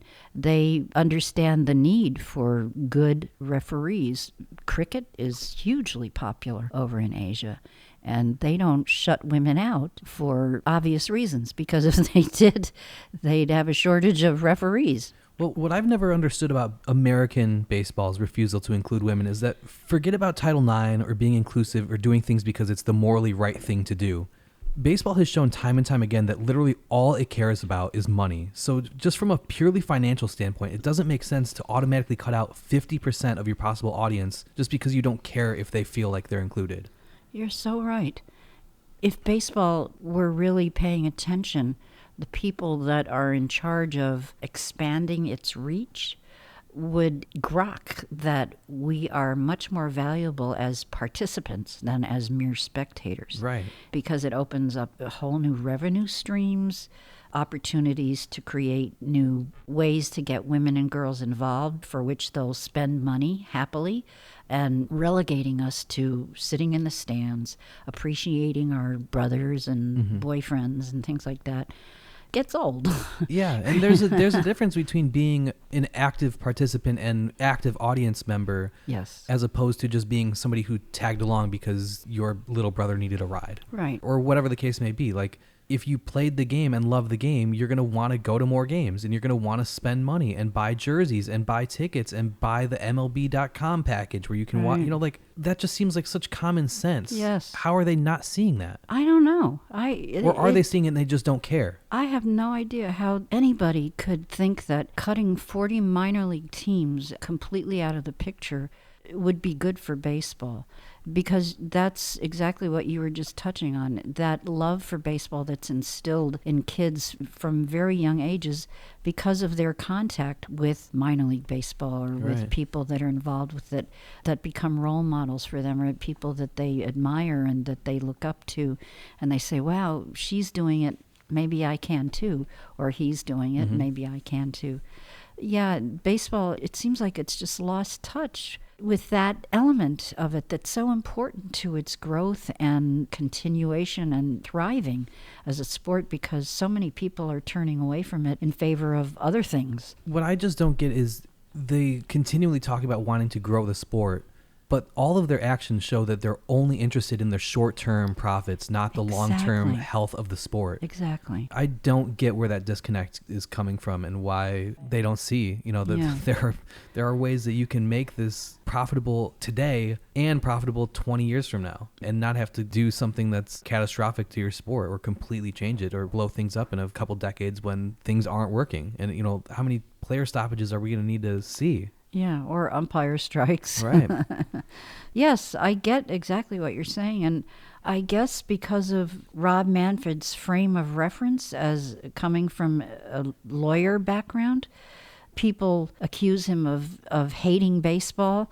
And I've heard him deny that. He says he loves it, but he doesn't act like he does. You're right. And what does it say that we need to question that? That's something that he needs to deny. Yeah, exactly. That is crazy. Yeah, I can't recall anybody ever accusing Kennesaw Mountain Landis of hating baseball. Yeah, he hated a lot. Maybe they didn't like what he did, right, yeah. But I think it was general consensus that he did it because he was trying to clean baseball up. Yeah, and he hated specific people or groups of people, but he didn't hate the sport. Right, and I think he's been held up to scrutiny for being a bit of a racist, and if not actively impeding the entry of blacks into Major League Baseball, at least not lifting a finger to help make it happen. And women too. Yes, yeah, women too, obviously. You brought up Bill Clem earlier. There's a very famous quote attributed to him, the legendary umpire. The best umpired game is the game in which the fans cannot recall the umpires who worked it. So what do you think of umpires like Joe West or Angel Hernandez, who everyone knows, and usually it's not for the right reasons? Well, they've been around a long time, number one. So I don't fault them for being well known. Their longevity, I think, qualifies them for being at least better known than an umpire that's only been in the major leagues for 5 or 10 years. They've earned their notoriety. And frankly, I think they both get a bad rap, that they're better umpires than a lot of people give them credit for. It's just that Joe he's kind of an easy target at this point because he's been around. I guess there's this mythology that's sprung up around him is that he just doesn't want to go away or something like that. Well, when you're a handful of games away from setting the all-time record for most umpired games, right. you clearly don't want to go away. Yeah, and it seems a bit self-serving of him. He could have retired years ago and led a perfectly wonderful life. Mm-hmm.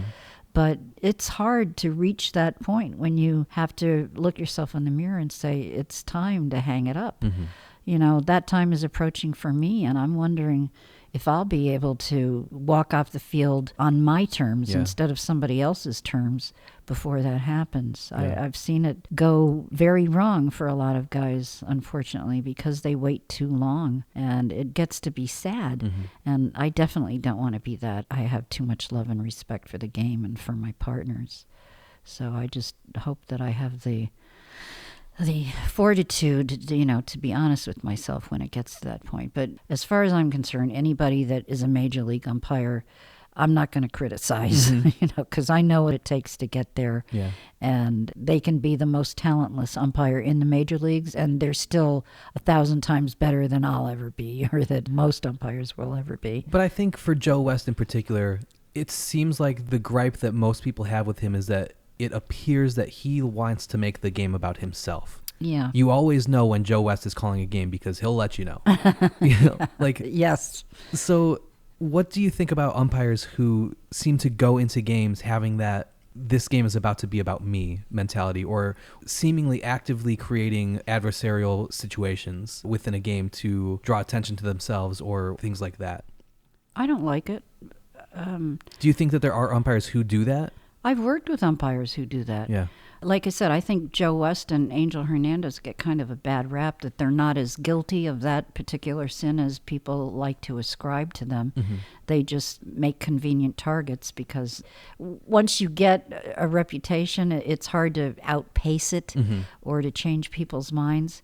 So I think it's unfortunate, and that's why I mentioned that Joe West could have retired 10 years ago and his reputation would have been more intact than it is now. Now he's become something of a joke out there, I think, unfortunately, because he was at one time a very good umpire.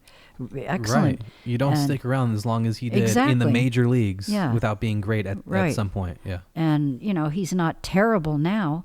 He's just older and, not as mobile, obviously, not as in good shape, obviously. Yeah. And it's easy to criticize an umpire like that because it's easier than saying, my favorite shortstop kicked a ground ball. Right. How much does the appearance of an umpire matter in terms of being respected on the field? For me, it has always mattered a great deal. Looking professional, meaning having a uniform that fits properly rather than hangs on me because it's 3 sizes too big, because there weren't any umpiring uniform things that I could find when I started that fit me because I was very petite when I started out. I actually had to go to the boys department at Sears to get pants that would fit me, just gray pants. And I'd have to tailor my shirts myself, cut them up into 3 pieces and sew them back together so that the shoulders wouldn't be hanging down to my elbows. Because if you walk out there looking less than professional right off the bat, why? Why would you want that strike against you? Right. You want to transmit an attitude of being in charge and comfortable in your own skin, that you're just there to umpire to the best of your ability and let the game get played and not to act like you're the reason that everybody's there, because umpires aren't. Right. And just to let everybody enjoy the panoply and the spectacle and being outside under the sunshine, under a blue sky, atop emerald green grass on a diamond. That's just the greatest thing for me. So anyway, I think Joe West and Angel Hernandez deserve better than they get from the media and the fans. I have a great deal of respect for them. Why do so many umpires get so out of shape as their careers go on? I mean, it's not something that happens as much today as it did, 15, 20 years ago, but it definitely still happens. What kind of emphasis does umpire school or the leagues themselves put on the physical conditioning of umpires? And does the union have anything that they can do about this? Now it does. The Major League Umpires Union, they have programs and checkups and times of year where the umpires check in and they get all kinds of physical parameters checked out. They want their umpires to be healthy. The passing away of John McSherry on the field kind of woke a lot of people up. And Eric Gregg, too, I think was a big shock that he died so suddenly. So they have mechanisms now to ensure that umpires pretty much stay fit. But of course, the longer they're in the league, the more money they make. So they have money to spend on expensive food and nights out and, rich cake and steak. And so it's not easy staying physically fit and focused. And people get lazy in some areas and still work on others. It's good to be in shape as an umpire because it's physically exerting to umpire properly. We don't actually stand around on a dime. We do a lot of moving and short sprints and torquing, twisting, and the sudden surges of adrenaline that happen when you're in the middle of a play. Your energy spikes and it's a constant sort of roller coaster of cortisone and your body takes a beating. Learning how to adjust to that and take care of yourself and make sure that you don't abuse your body beyond what's inflicted on it out there on the ball field is very important if you want to keep doing it, if you want to stick around. And not just the physical health, but also mental health is really important for an umpire. Why is having such a strong support system important for somebody who is an umpire? Thank you for asking that. I think baseball is really waking up to the fact that mental health is just as important as physical health. And it's sort of been downplayed until recently because it's a guy thing to think that you're strong and you don't need any support, you can handle it. Women are not as proud about things like that. We cry in public at Bugs Bunny cartoons, and we're not ashamed about it. But for baseball to take the steps it has, I think, addressing mental health, and I have a good friend named Jennifer Madison who runs an organization called the APBPA, the Association of Professional Ball Players, that has programs specifically directed to help former minor league ball players and minor league personnel who need to address mental health issues. Because a lot of them, once they leave baseball, get their releases. The ones that don't make it to the major leagues, they fall apart. Their lives just spiral downward from depression and doubt and feelings of worthlessness. And it's astounding how many of them grapple with issues of mental health and are afraid to seek help because they're afraid of being labeled weak. So I think it's really important, the steps that sports are taking now to address those issues with players, because baseball inflicts a lot of damage on a lot of people, and it's not been very good about addressing that damage after it's been inflicted. And a lot of players need that help. They really do. And it's just as important as going to see the doctor about an injury or something. Well, with umpires in particular, yeah, all those years of teams and players and managers and fans being against them, it has to just wear them down to the point where they have to get a complex or, it affects their mental health in some way. I just honestly don't see that as something that's good for somebody's mental health, to willingly place yourself in that position day after day, year after year. What are some of the resources that umpires have if they don't have a natural support system off the field with family or friends? It's so interesting to me that you offer that perspective, that you paint that portrait of umpiring as a job of just abject drudgery and bleakness. And well, how often are you praised by people? It is either you're ignored or they tell you how awful you are, right? Once in a while, it actually does happen. Somebody will say, good game. And I have to tell you that even just that little bit of acknowledgement or praise is worth everything to an umpire, as seldom as it happens. But the great thing about umpiring, along with all of that, being the object of contempt and disdain and being universally hated, comes the knowledge that the greatest praise any umpire can get comes from within himself or herself. And that all of that contempt and contumely heaped upon us during very fleeting situations out on the field pale in comparison to learning that about ourselves, to learning to appreciate ourselves for what we can contribute rather than the mistakes that we make out there, which is what other people focus on. Umpires don't focus on that. We focus on them as learning opportunities, as points of interest for us rather than of anger or hostility or a chance to decide that I'm incompetent or that I can't do the job or something like that. Once in a while, I make a bad call.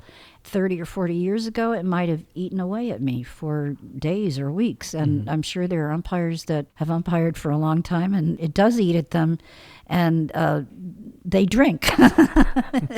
But you just learn to handle that, and it's a very, very valuable lesson.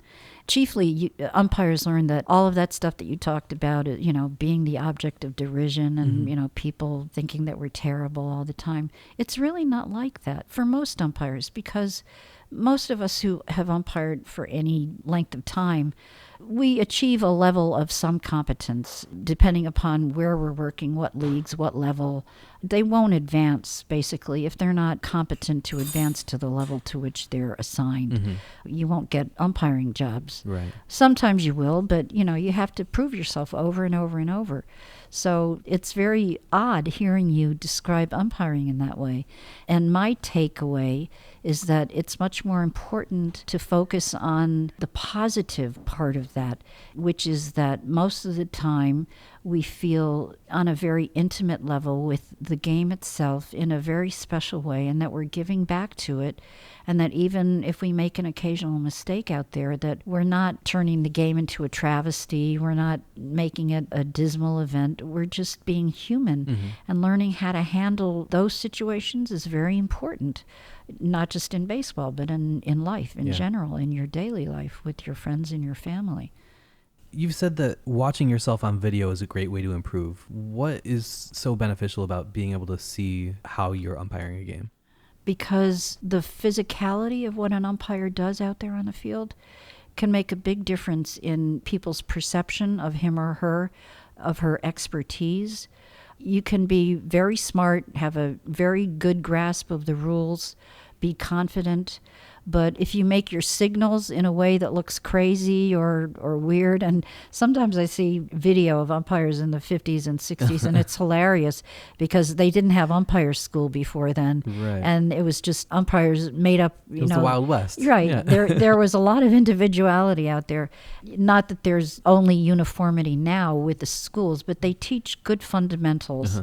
And then once an umpire goes out on his or her own, they develop their own uniqueness as an umpire. For me, I'm no frills. I don't like drawing attention to myself. I stick out like a sore thumb enough as it is, without me cavorting around and, acting like Dutch Rennert. Dutch Rennert could get away with it, but he had the chops to back it up. And umpires like Ron Luciano and Emmett Ashford, who were very flamboyant, they had the chops to back it up. Right. Steve Palermo, I wouldn't say he was flamboyant, but he was just special out there. He had his own unique style, and he did these little sort of Phillips and serifs and things. Like he'd call a whacker at first base, and he'd do this double toe tap that I used to love. And to me, it was just a sign that he loved what he was doing and deriving every drop of pleasure from it and of getting everybody in on that pleasure in that moment. Yeah. How has instant replay changed the game? We kind of talked about this a little bit earlier, but has the ability to view a replay from 12 different angles with an HD camera at super slow motion speed taken away from the spirit of some of these rules? Sometimes I think it does. It still is undergoing a lot of tweaking, and especially the robot umpire technology, which is not yet in the major leagues, but they used it in the Atlantic League a couple of years ago, and I grilled some of the umpires that were working in that league and had used it about what it was like. And there's just so much that needs to be improved before it'll be ready to be used at the major league level. And to me, I find it very irritating that baseball is willing to spend tens of millions of dollars on this technology, and it's still not up to snuff, but they're not willing to spend one dime on going out and recruiting women and giving them scholarships, encouraging them to go to umpire school. Or paying their former players their pensions like they were promised. Yes. Or, there's so many things that... Oh, yeah. That's another issue entirely. Yeah, those 600 plus players that were left out of the changes in the agreement after 1980 because they used some formula for the ones that did not qualify because they missed their cutoff date by a day or a week or something like that, which seems just so unfair and outrageous with all of the money that they have to spend on other things, that they wouldn't set some aside to make right this terrible injustice. And especially today, you would think, you've got players signing multiple hundreds of millions of dollar contracts. Even if you just put 1/2 of 1% from every contract that gets signed into a player pension fund, it would never end. That would never go broke. Right, exactly. It would be so simple. The money today is so outrageous. And not that these players aren't worth it. If that's the market value, if that's what the league is earning from TV deals or revenue, whatever, more power to you. If you get a pitcher who can sign a $40 million a year contract to throw 33 starts, great. Is that what Trevor Bauer is getting? Really? And I think year 2 is $45 million. Oh. Unless he opts out after year 1, but I don't think he's going to.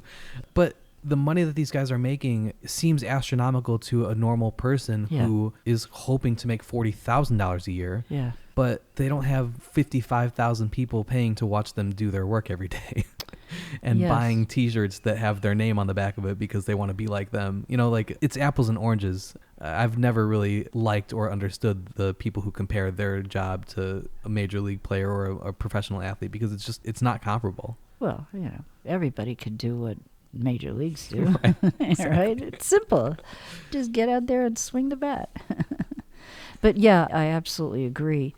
It wouldn't take very much. I mean, all it would take is just 1 or 2 players to lead the way. Say, look, we're going to set up a fund.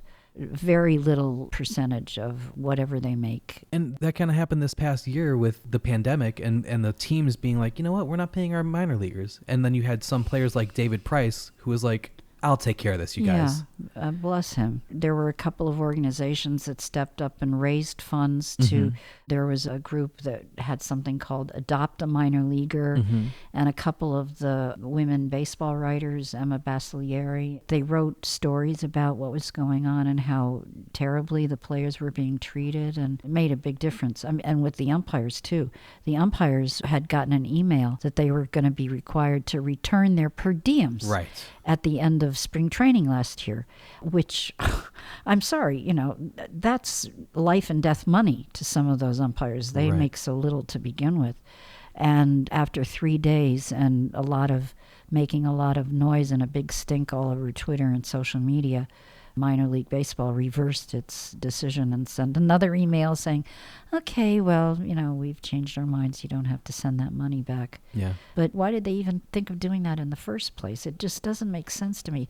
Yeah, they're so nickel and dimey when it comes to the things that would make such a big difference to so many people at such a small cost to everybody else. And that's what I was saying earlier about how they're so focused on the short-term profits that they're forgetting that the long-term health is at stake. Yes, exactly. That's definitely a good way of putting it. To that end, how do you feel about some of the other changes that have been made to the rules in the past few years? Yeah, baseball is a game of adjustments, and you're always going to be required to make adjustments, and sometimes the reason for the adjustment doesn't make much sense, and they'll reconsider. I mean, even the infield fly rule was in the rule book, taken out, changed, put back in, taken out again several times before it finally landed in there permanently, I think in the 1950s. Before that, it was just kind of very vague and, applied subjectively. But now there are, specific criteria, several components to invoking the infield fly rule, which a lot of fans don't understand. They think it's, well, you had runners on first and second, and the ball was popped up on the infield. So, but there's a lot more to it than that. Yeah. But I'm not on the rules committee, so I don't. All I can do is just enforce them when they come down. And I may not like them, but most of them at the level that I work, they usually don't trickle down to high school and college immediately. As a matter of fact, a lot of the rule changes that baseball makes come from high school and college. They've caught up to them on issues of safety, and they got the runner on second thing from amateur baseball, Right. what they call a Texas shootout.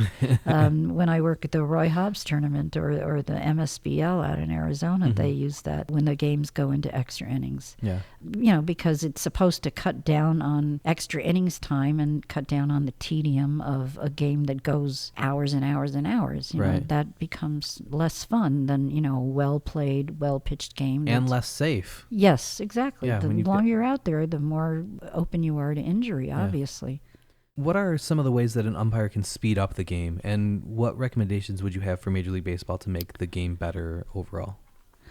Do you know that there's a rule called the batter's box rule? It's been in the rule book, 20 years.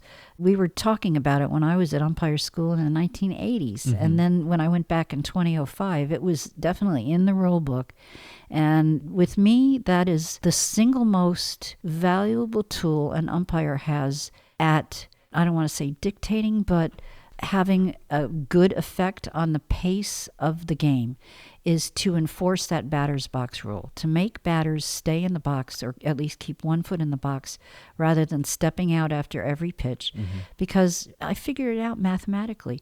You can literally cut 20 to 30 minutes off the length of a 9-inning ball game just by making the batter stay in the box. Yeah. That's all just totally wasted time, and I can't stand that. I'm like, get in the box. And 20 years after the rule has been in the rule book, batters will look at me like I'm speaking Greek. And they'll go, please keep 1 foot in the box. And they'll go, why? I'm taking my sign. And I'll say, you can take your sign with 1 foot in the box. And, then they'll say something else. They'll say, okay, we're just going to pitch. And most of them learn to swing the bat pretty quick. Some of them don't. I actually called a batter out when he had stepped out of the box and was expecting me to call time. And instead I called strike 3, end of half inning, and the fielders are running off the field and he's standing there looking like he got hit by a freight train. Like, what? I told you to keep 1 foot in the box. Yep, I did. What is one piece of advice that you wished people had told you about umpiring before you started umpiring? To learn to sew so that my uniforms would fit, to get shoes that fit, which is a big problem. I have a size 6 foot, which no American plate shoe company makes a shoe small enough for my foot. Wow. I've had to get from Japan and just sort of improvise for most of my career. I finally had some custom-made plate shoes made last year. And what does that mean? What is the difference between a plate shoe and just a regular athletic shoe? A plate shoe is bolstered by hard plastic, used to be metal, around the instep and the front toe. And then there's also an extra part, the instep protector, which is hard plastic covered by leather.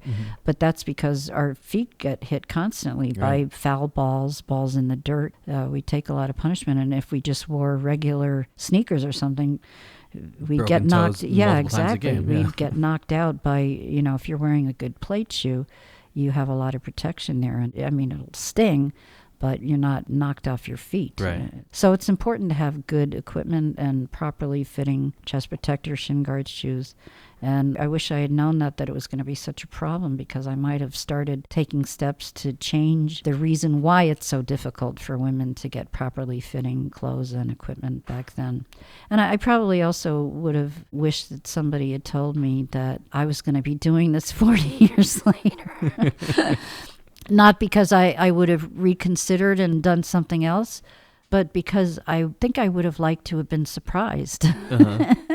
That if somebody had said in 1982, you're going to be doing this 40 years from now, I think I would have just been absolutely excited and in love with the idea. And I am now, 40 years later. Yeah. So I'm very lucky about that I still have such an attachment to baseball and a love for what I do out there. And off the field now, too, because I advocate for umpires and umpiring in a lot of ways off the field now, right, as well as on. You've loved reading since you were a little kid, and one of the things that you read which made you fall in love with baseball was the Alibi Ike story by Ring Lardner. What do you think is the best book about umpiring, whether it's about how to properly do it or stories about what it's like to be one? Is there a book that you've read that really captures what that is like? There are quite a few really good books about umpiring out. The Dave Pallone book that came out a long time ago, I thought was very good, relatively honest. Al Clark, a retired American League umpire, wrote a very good book. Marty Appel wrote a biography of Eric Gregg that is a very good look at inside umpiring and, the travails of umpiring. Durwood Merrill, I think, You're Out and You're Ugly. That's the title of his book. And they sound like, they're funny, and they are, but they touch on aspects of umpiring that are very profound. Mm-hmm. It's great for people to understand so that they have a better understanding of what we do out there, why we do it, so that they're not as critical and hostile toward us because they have a deeper understanding of what we're doing out there. Yeah. When you first started getting serious about umpiring, was the ultimate goal to get to the major leagues? Did you think that was something achievable? Briefly. Yeah, my first 3 years at umpire school, but then I kind of got the idea that it wasn't going to happen for me. There was one woman umpiring in pro ball back then, Pam Postema, and that was enough, because women were such a bother, and more than one was just, baseball couldn't handle it. So she served her purpose, and then when they had extracted every scintilla of effort and dedication from her, they cast her aside and started somebody else right down at the very bottom and treated her exactly the same way 2 years later, disposed of her. Yeah. Because they weren't committed at that time to actually giving women real opportunities. They were just using them back then to present the image of being progressive and with the times. And, I think there were also legal issues too. So, they had to do certain things. But it was all for show. It was all smoke and mirrors, whereas now it's very different. They're actually committed to helping women get jobs. They just are not yet doing it. They don't yet know how to do it. Right. Yeah. Because they've never done it before. Right, exactly. And, I'm trying to do my part. I talked to Hunter Wendelstedt, and I'm good enough friends with Dusty Dellinger that I feel that they would give me a fair listen if I, talk to them about issues that need to be addressed. When you realized that the major leagues was probably not super realistic, what became your dream? Well, that's a good question because I never regarded it as a rap on my ability or my skill level that I didn't make it to the major leagues because there's so much baseball other than Major League Baseball. Right. As a matter of fact, now, sometimes when I hear Major League Baseball, professional baseball, I think that is a very small circuit compared to the world of baseball beyond professional baseball, which is the minor leagues and the major leagues. Well, I think one thing that happens is people call Major League Baseball. And it's not. You're right. It doesn't represent baseball played in high school, college, youth leagues, amateur adult leagues, and now the proliferation of women's leagues and teams all over the world. More so in other countries like Australia and Japan have professional women's leagues now. Canada has very good programs. I have a feeling they'll be starting a women's professional league any day because they have worked very hard. And I have a good friend named Lisa Turbot that trains umpires, and a woman before her named Nikki Ross who trained umpires. They have got it going on up there. They are together about that. And here we could definitely take a clue from watching Canada, Australia, Japan, Korea, how they get these programs going, how they get the funding. A lot of them are government funded. The government funds the programs. Here, it's like pulling teeth to even get media coverage. The Women's World Cup in 2018, we had to fight to get internet coverage. It was ridiculous. The biggest women's baseball tournament in the world. It's the ultimate women's baseball event. And, most people don't even know what happened. Exactly. Yeah. Because there's no media coverage, and it's so hard to get newspapers and magazines to show any interest in it. because to them it's like a novelty. Watching women play baseball is just such a jolt of pure joy and energy, because that's the way they play the game. They know they're not playing for the big contract or the chance to become a star.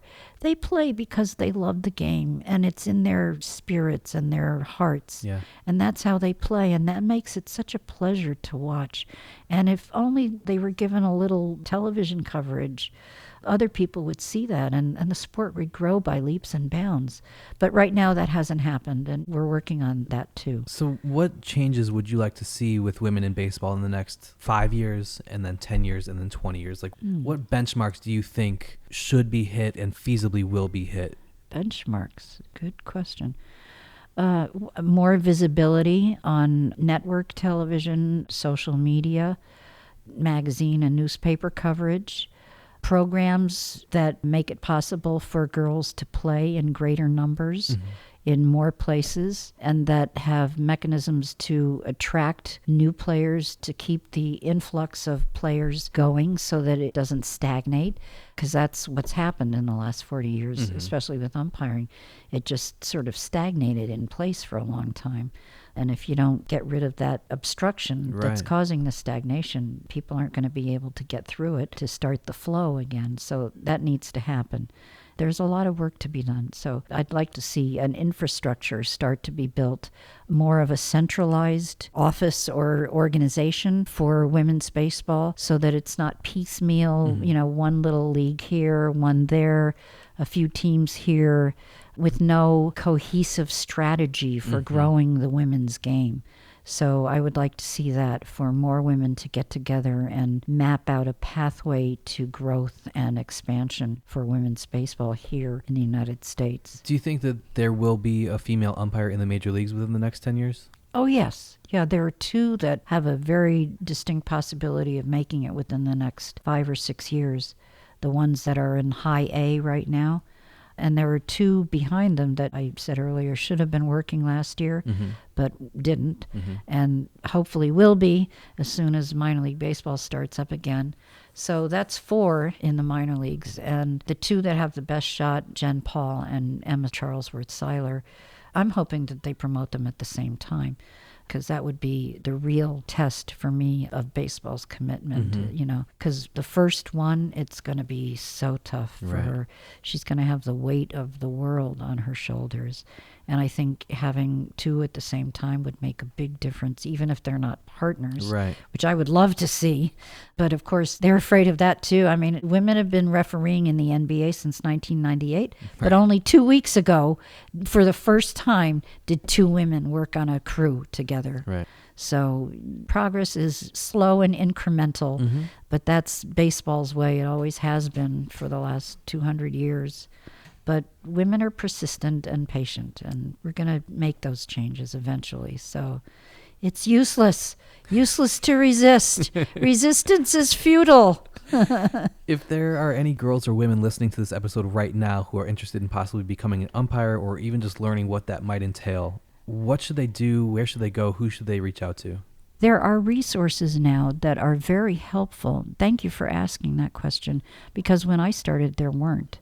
It was just what I could find out. There was no internet. Now there is, so it's a lot easier. I would say go to baseballforall.com. That's Justine Siegel's program, primarily for girls to be able to play. But she has been wonderful about including umpiring clinics and training programs in all of her tournaments. As a matter of fact, it was Justine who was instrumental in getting Emma Charlesworth-Seiler her job in pro ball, because Emma was umpiring at a tournament out in San Francisco, and she had just sort of showed up on somebody's recommendation, and Justine said, hey, I've got this woman that wants to umpire. And I talked to her and I said, okay, come and join us.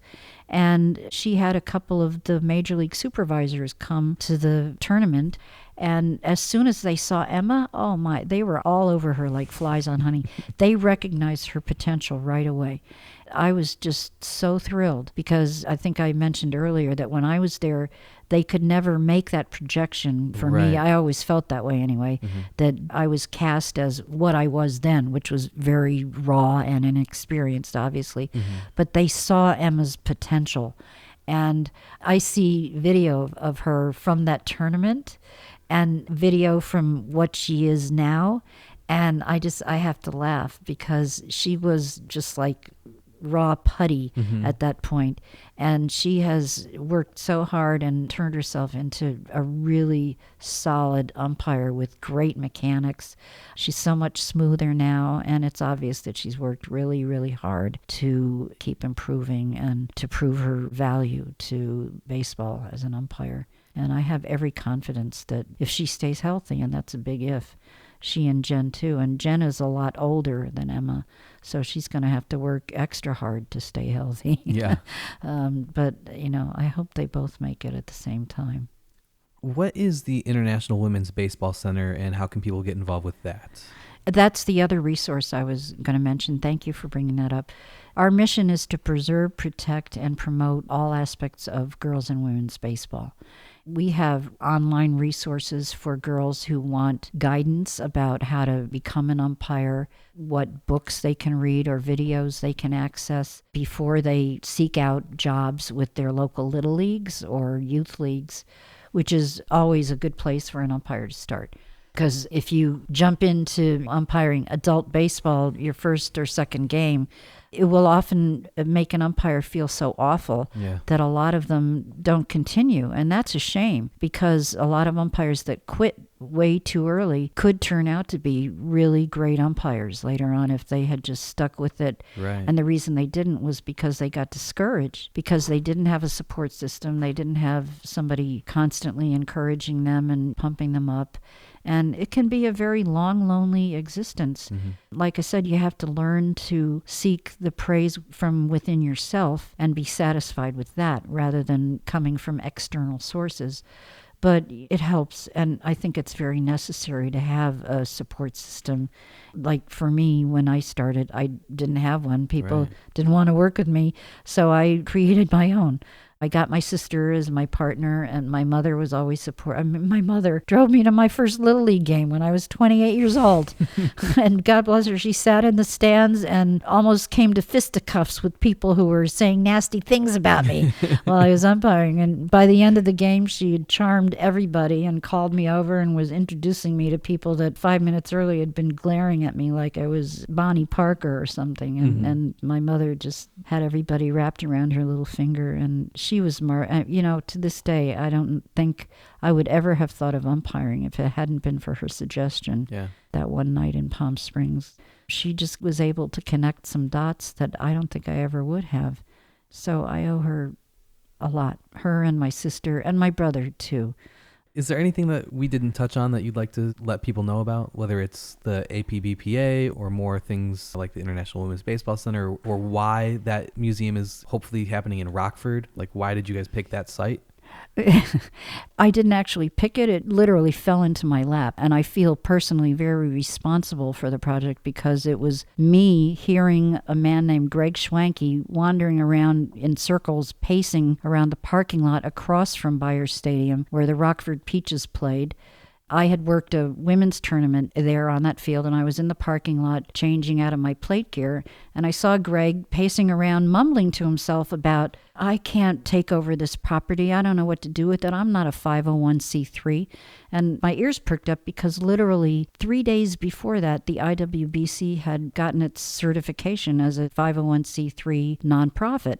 So I said, what are you talking about? And he said, well, the guy that owns this property has been trying to sell it for 10 years. He can't sell it. And now he wants to give it to me, but I can't take it. I don't know what to do with it. And I said, well, what's the 501c3 all about? And he said, well, it would take a lot of the financial burden off of making that transaction. So anyway, the upshot is that I called Cat Williams, the president, and I said, something came up that we might want to think about. we were given the property. We raised the 2 buildings that were on it, which were EPA traps. So now it's basically just an open area that we're going to be building a women's baseball museum and conference center dedicated to girls and women's baseball. And we've already made significant progress. We have an outdoor museum. We got the first pylon for it, which honors Penny Marshall, who is a lot of the reason why little girls even now are so in love with baseball and remember that there were women who played during World War I, Right. some of whom are still alive. 30 or 40 of them are still alive. We're losing them much too rapidly, and we must honor them before they're all gone with this museum. That's our mission, to, make sure that that happens. There will be umpire training grounds and batting cages, and we're working in concert with the community. It's really an amazing project, and the town of Rockford has just been incredible. We've had 3 or 4 weekend-long events that, thousands of people turned out, Cool. and we raised thousands of dollars and did so much good. And it's an ongoing process. And, we're still obviously raising money because it's going to be like a $7 or $8 million project. Wow. Projected to be. We've consulted with architects and we have everything is in place. We just need funding. That's a big sticking point right now. So, we're working on it. And it's just very important to us to have that place to honor girls and women because they have little spots here and there. There's a virtual Women's Baseball Hall of Fame, but we want that physical presence and that memory imprint. It's very important to us to work with Rockford, and we work in conjunction with the local boys and girls clubs. It's going to be wonderful when it becomes a reality. Cool. So I have to get it done because it was all my fault. I'm the one that, heard Greg talking to himself and said, we might be able to do something with that. And it just kind of blew up and has grown into this massive project. But, massive projects are accomplished little steps at a time. And that's what we're doing. And we have a goal in mind and we're going to reach it. Thanks for asking about it. Oh, absolutely. Thanks for doing it. You have to Google internationalwomensbaseballcenter.org.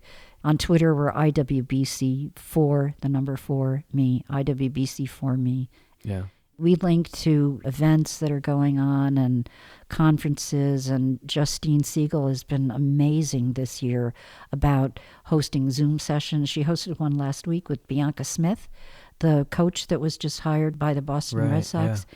And what a great experience it was listening to her talk about her path to where she is now and her philosophies and learning about her work ethic and just listening to her talk and feeling her passion and her joy at this opportunity, because it now gives other girls the idea that she's doing it, I can do it too. Right. And that has been a big obstacle to girls wanting to get into baseball at any level, in the front offices or on the field, groundskeeper, announcement. When you don't see anybody that looks like you, it doesn't seem nearly as possible that you can become that. And now that, women are announcers and executives and doing all sorts of great things in baseball and coaching, baseball made huge strides in the past year with a surprising number of women coaches at different levels of baseball. Yeah. And it's very, very encouraging.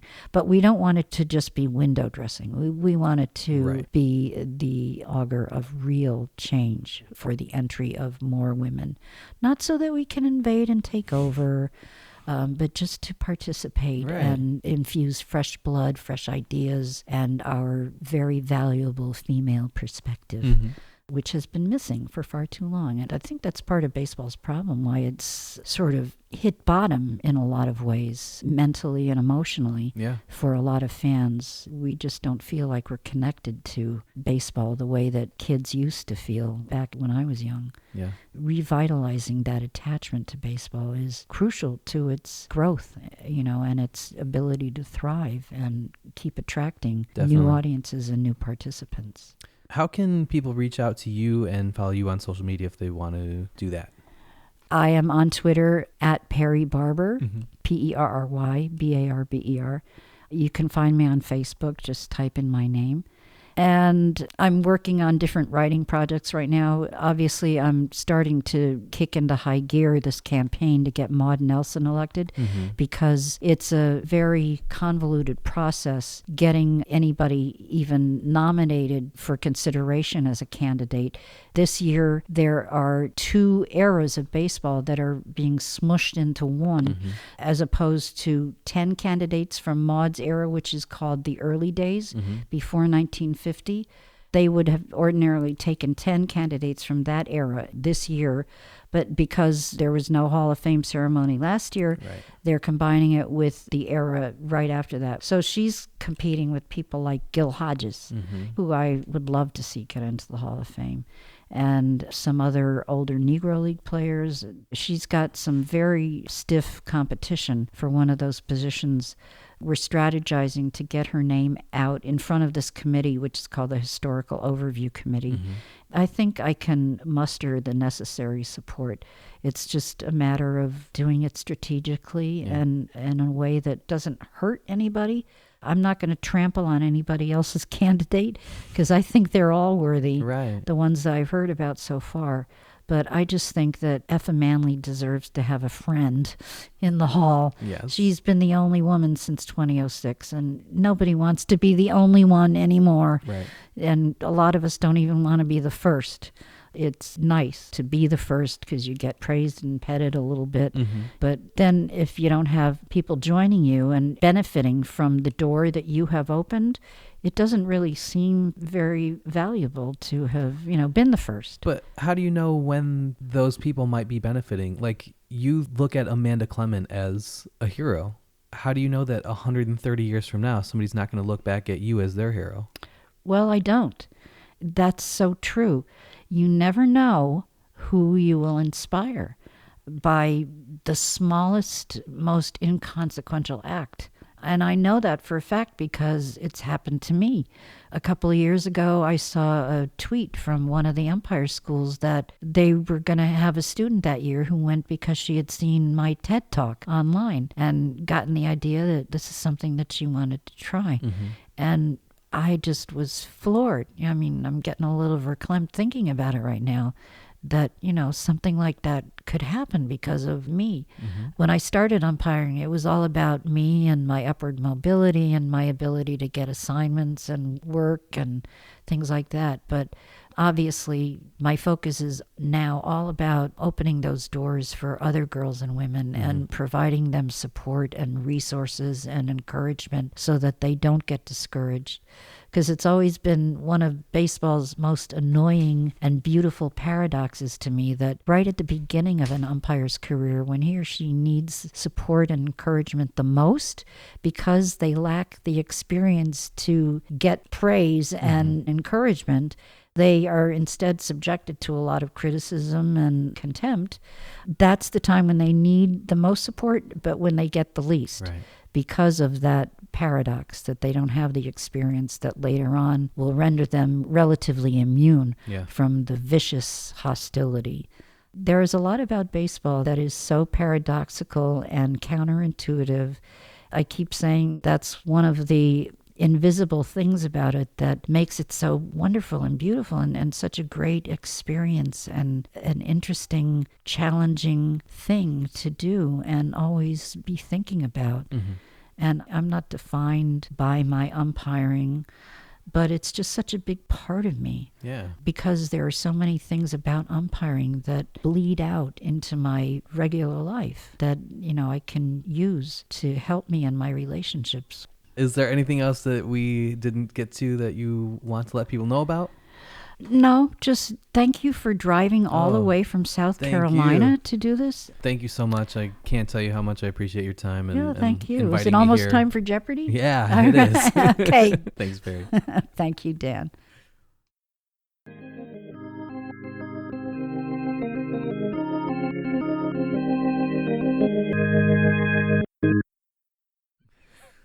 Now it's time for a segment called What'd You Think, Mom?, where we talk to my mom who just listened to the interview with me and we ask her what she thinks. This is my real, actual mom. Her name is Lori, but I've always just called her Mom. Can you say something to prove that you're my mom? Mom.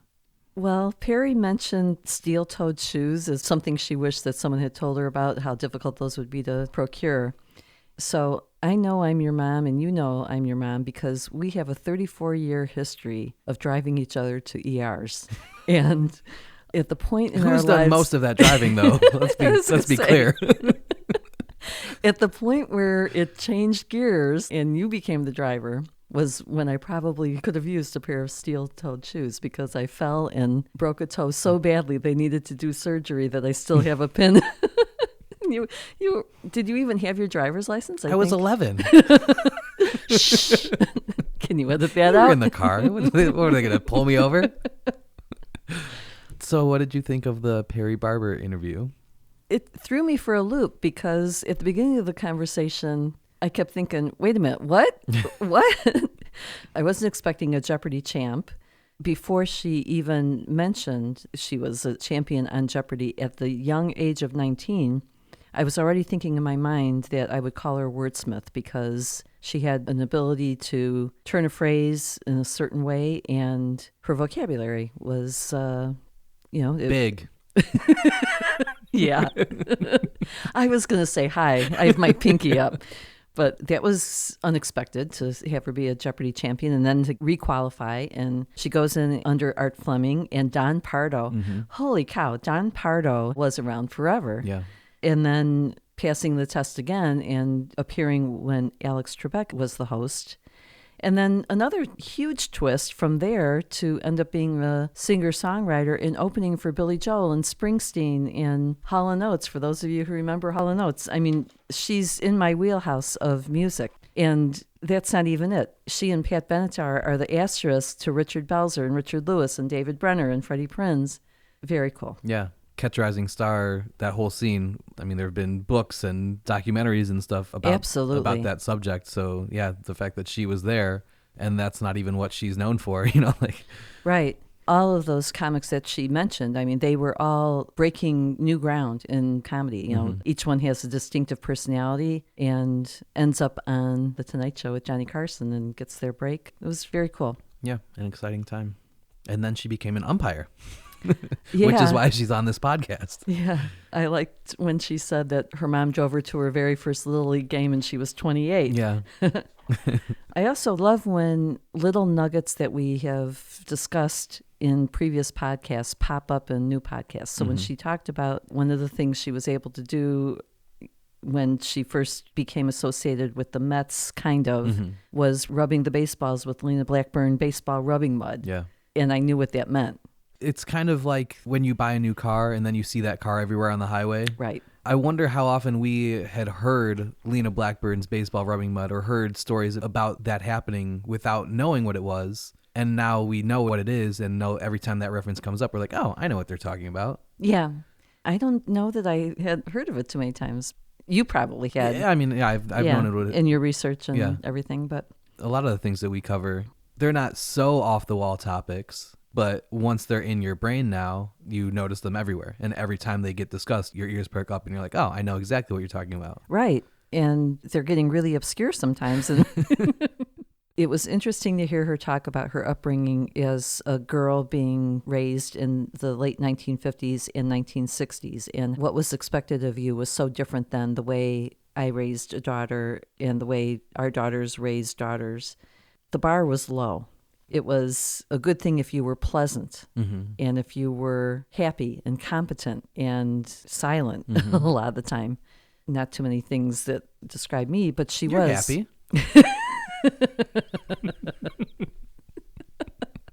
Your tongue is bleeding. Are you okay? So here she is, shy and retiring, raised in that atmosphere, and then becomes an umpire. What a juxtaposition of temperament that you need to be the 1960s little girl to being an umpire.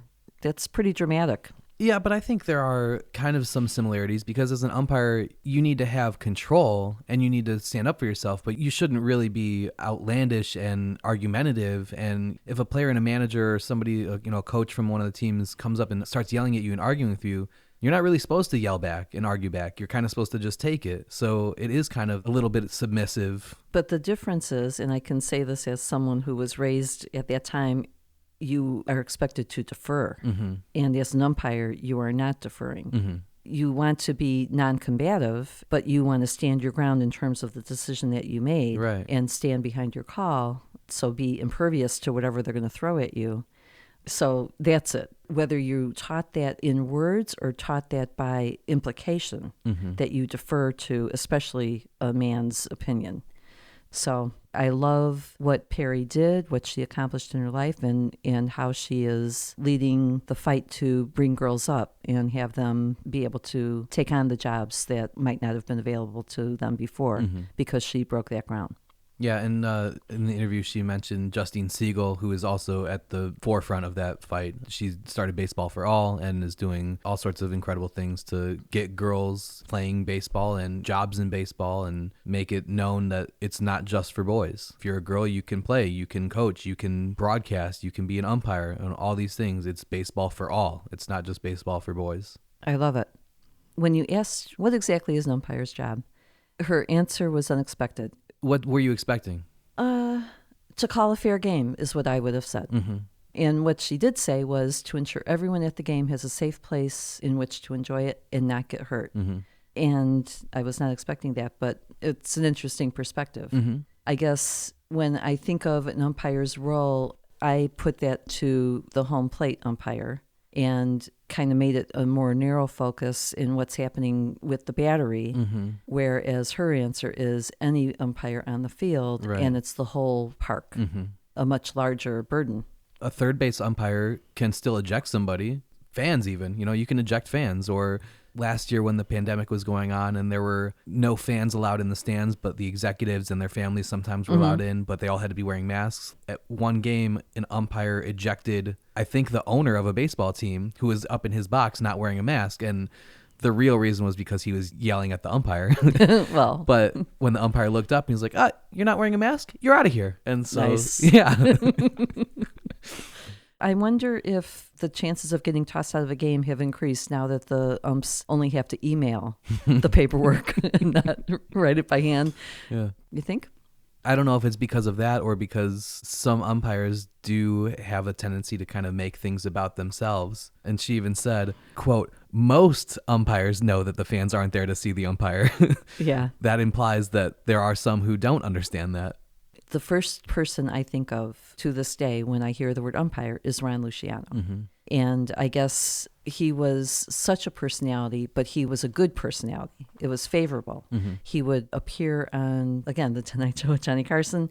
And I'm using that reference, but my mom started watching that when it came on in the early 60s. As a little 4-year-old, I'd be up at night because I didn't have school yet and watch that with her. There weren't cable stations. There Right. weren't all these other stations. So it was it. And for someone to appear on that show made them a cultural topic, if not icon. Mm-hmm. And Ron Luciano was that guy. He cracked you up. He had all kinds of stories.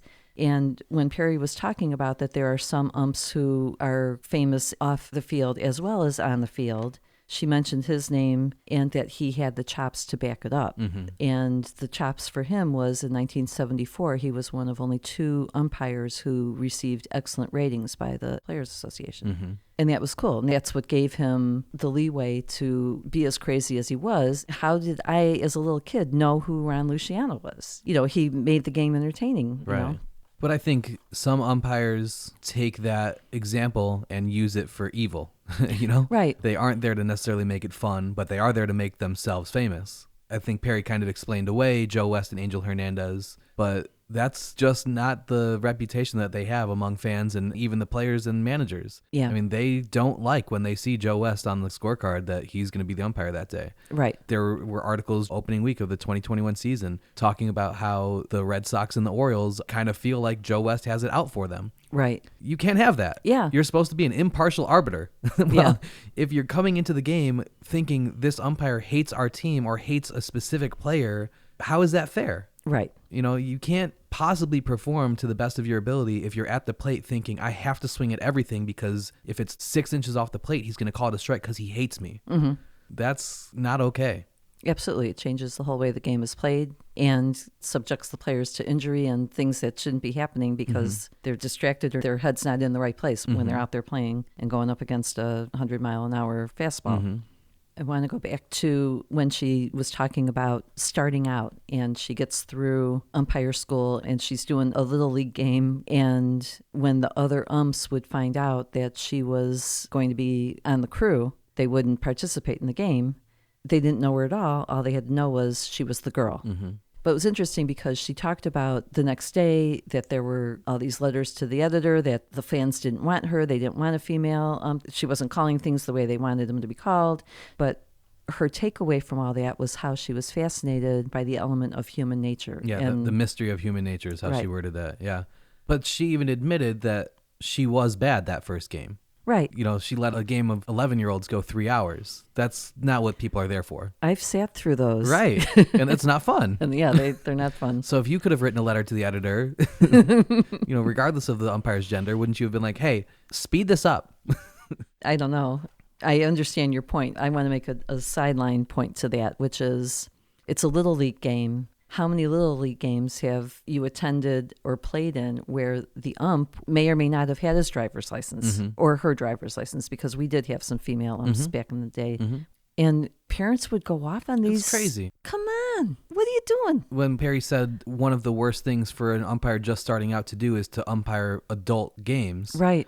Oh, my gosh. That was my first thought was the kids' games were bad too because the kids aren't yelling at the ump. It's the parents. Right. And they've got nothing to lose. You know, Right. what are you going to toss me out? So, yeah, it is rough being an ump. We've seen it firsthand. Absolutely. It's even worse when you're a teenager or just starting out because the parents yelling at you are adults. And there's the looming threat of physical violence from a drunk dad who's watching his son get called out on strikes. Right. If you're 38 years old and I'm 16 and you come up and start yelling in my face, you think I want to continue being an umpire? And maybe make it to the major leagues one day? Like, that's 10 years down the road. It's scarring and scary. So take that to heart if you're going to Little League games. Respect the umps. Yeah, it's not just the players who are learning the game. Everybody who's there is starting at the bottom. That's right. And you're a role model. You know, you are being seen by your actions, and you don't want those horrible actions modeled.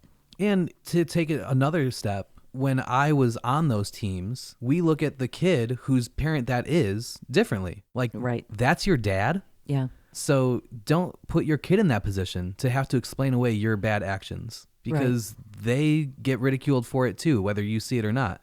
Well, as a fellow parent, it spoke to what that child saw at home. So if you can let loose on some total stranger, especially if it was a young adult or young kid, you know what else is going on. So not a good situation. Right.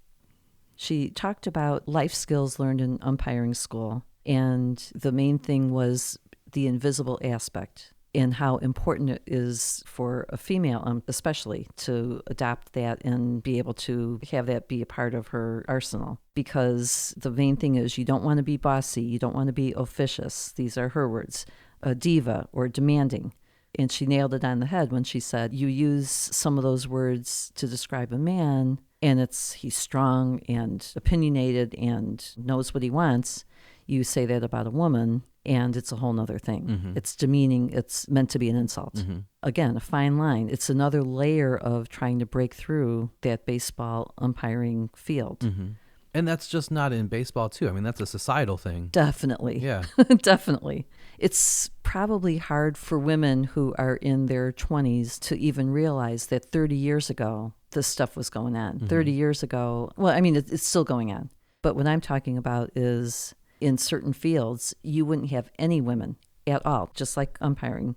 But you'd have professional fields that would be that way too, meaning college degree fields where women just were not allowed. It was the good boys network. And so many inroads have been made. And it's nice to see MLB finally making some steps to earn its moniker of America's Game. You want to be America's Game? America is more than just the photographs that we were seeing in some of the old baseball books. So it's nice to see MLB take some baby steps into the 21st century. So you see Kim Ng become the first general manager. You see Alyssa Nakken become the first female coach. It might have taken a pandemic year to have that happen, but nonetheless, it's steps. Not just the pandemic year, but all of the social unrest, everything that's happened. And I think people are starting to finally realize that the optics of having 30 white male GMs isn't great. And every year we celebrate Jackie Robinson breaking the color barrier. But what we don't talk about is that for the 60 years before that, they had all actively decided, we're not letting you play. Right. When you really think about what that day is celebrating, it's celebrating all of the white general managers saying, we're going to let you play now. When it's painted with that tone, it's not quite the same celebration. So when you mentioned Ford Frick and Kennesaw Mountain Landis, there's twin pillars of less than stellar humanity. So many examples. That goes back to the color barrier, but then also women being allowed to play or participate in baseball. I mean, they kept so many people out of the game, and we're seeing that today too. Like Perry mentioned, it's the slow trickle of umpires. It's the slow trickle of broadcasters and reporters and things like that. And that was one of the things last year that was affected by the pandemic. The teams were saying, okay, well, now you can't have reporters come in the locker room after games. Right, back to that. And so a lot of the female reporters who I follow and am friends with were thinking, well, now what? We're going to be completely shut out of stories. Right. So again, they're not written rules saying women can't be a part of this, but that's what the result ends up being. Absolutely. They're pushed out, or it's just such a hard road for them to get involved and to be able to participate that it's either not worth it, or they see that the road ahead of them is so tough, they quit. And the thing that's frustrating is it's not like women are asking for things like now all of a sudden, now we're demanding our rights. Ford Frick used two different instances decades ago, Right, where the women are right there. So 80 years ago, you already have women umpires. I don't even know why we don't have female umpires. Well, I do now. right. I learned exactly why we don't have it today. And that's what I mean. There was a woman senator, there was a woman congressman before 1900, and then the light bulb goes off. Okay, well, no, we kind of need to stop this in its tracks. And the same thing with any other group that they're trying to marginalize. That's so frustrating. So now it looks like, oh, we're asking. No, we're just trying to get back to where we were 100 years ago. Right. And there's a woman named Isla Borders who was a pitcher for Southern California College in the mid-90s, who was a left-handed pitcher and was great. And she pitched for a handful of years in semi-pro baseball after that, most notably for the St. Paul Saints, and was really good. Not quite major league level, but that's what Perry was saying, was that she thinks if a female player is going to play major leagues someday, it'll probably be a pitcher or an infielder. Right. I'm not sure about an infielder because infielders have to bat, and the power, you can make contact for sure, but the batting is an issue. But a pitcher, there's no reason why. I mean, Jamie Moyer pitched for 40 years in the majors, and he wasn't throwing 90. I mean, he was throwing 70s and 80s. Mark Burley, you don't have to throw 100 miles an hour to be an effective pitcher. You just need to hit your spots. Right. Especially if Major League Baseball seems to be trending toward having a universal DH. Now it doesn't even matter if you were a pitcher and you got drafted by a National League team. Well, now you still have to bat. But probably within the next couple of years, that's going to be out the window too. So I wouldn't be shocked to see a female baseball player going through the minor league ranks and kind of getting close. Eventually it's going to happen. I mean, I don't see why not. When Perry was talking about how important it was for MLB and the umpiring schools to not just accept any candidate who applies to umpiring school, but be proactive and go out and recruit and encourage and groom candidates, including women. She mentioned that there were two primary spots that she thought would be good recruitment sources, and one was women athletes who are starting to age out of their programs. The second one was military installations, and as someone who's worked with female vets, absolutely. If you want to see someone who has survived and succeeded in a male-dominated environment, look no further than a female vet, because it is 93% male in our military. Talk about overcoming obstacles just to do your job. And just to look at it like a college who wants a good basketball program. They don't just hope that really good basketball players apply to be a student at the school. Like, no, you go out and recruit. You want a great performing team? Go find the people who are great at what they do. It's crazy that Major League Baseball isn't having that same mentality. Umpires are such a huge part of the game. Right. So why would you not want the best performing applicants possible? Go find them. Especially when, according to Perry and her whacker drills, girls have a much higher rate of accuracy. That was interesting. Yeah, absolutely. I'd be curious to see somebody do some sort of a study on that. Yeah. It was interesting to hear her talk about umpiring positions. And the first thing she said was third base is considered being on vacation. But she talked about the whole goal of an umpire is to be ahead of the play. And the beautiful, intricate choreography going on in the field by the umpires. And I can see it now in my head, and I think now I'll probably pay more attention to that because of that comment. Yeah. One of the things that probably makes it harder for women to see themselves as umpires is that concept of, to be good, you need to be ahead of the play. So that means you need to be so familiar with the sport that you anticipate what's going to happen. And if girls don't have the opportunities to be involved, they don't have the same knowledge base and don't think of themselves in that way. When she was talking about that, though, I was thinking to myself, I have friends that I grew up with who were rabid baseball fans, who knew the intricacies of the game better than my father did. And my mother had friends who, until they passed away in their 80s, they were rabid fans and understood the nuances. So I think with television and the accessibility to seeing games in our culture today, you don't necessarily have to be a player or be on the field to appreciate some of the nuances, except your on-field perspective is different because now you're the umpire and now you're on the field to see it that way. But I think you can have a level of understanding, even if you're not playing at that level, to at least get you into the door to be a candidate for umpire school. Absolutely. I'm not suggesting that just because girls have never played that they don't know the game, or that there aren't girls who do know the game. Obviously there are, but the percentages just aren't there. Yeah, but I guess actually when I think of it in my little world, the rabid baseball fans were the girls, really. Interesting. So I don't know. I think for me, it wasn't that it was all guys I knew. There were girls who were crazed and knew the game. It wasn't like they were just fangirls. Well, it's the same kind of argument journalists face, where a lot of players will say after a journalist writes a scathing article or something like that, well, what do you know? You never played the game. Right. Yeah, but I know the game. Just because I'm not sitting there in the on-deck circle doesn't mean that I don't know what pitch is coming. Right. I'm still a student of the game and have the intelligence level to pick up on tendencies and do research and find out things. So another reason that just because you don't play the game doesn't mean you don't understand it. Right. Another reason why girls should be considered for all positions baseball related. Right. I liked when she talked about women are great partners. Not every great umpire is a great partner. She used the word partner a lot throughout the course of the interview, and I never really thought about it. Again, your focus isn't on the umpire unless they're making a call against your team. Right. Well, that was the Bill Clem quote. The best umpired games are the ones where you don't know who umpired the game. Right. But from her perspective, it's a team. The umpires are a team. So there's really 3 teams on the field. And I like that now the umpiring protocol has loosened up a little bit to encourage or at least allow consultation to determine what a call may or may not be to be accurate. Instant replay helps a lot too. And it was interesting to hear her say how weird it was for her at first to watch a play that she just called from her perspective, in her view, in her angle, and watch it on instant replay from a dozen angles that mostly are different from hers or see different things. I didn't think about it that way when you use instant replay and you have the who made the call look at it and go, I'm usually thinking, okay, they're going to see what we're seeing when we're watching at home. And it's apparent that Right. whatever, they made the call or they didn't make the call. Again, depending on which team you're going for. It was interesting how the game is evolving that way, which is better because the whole thing is you don't want blown calls. Right. I also don't want the robot necessarily because the human element is something. But if they can't find a way to have that be fast and accurate in terms of the robots, Okay.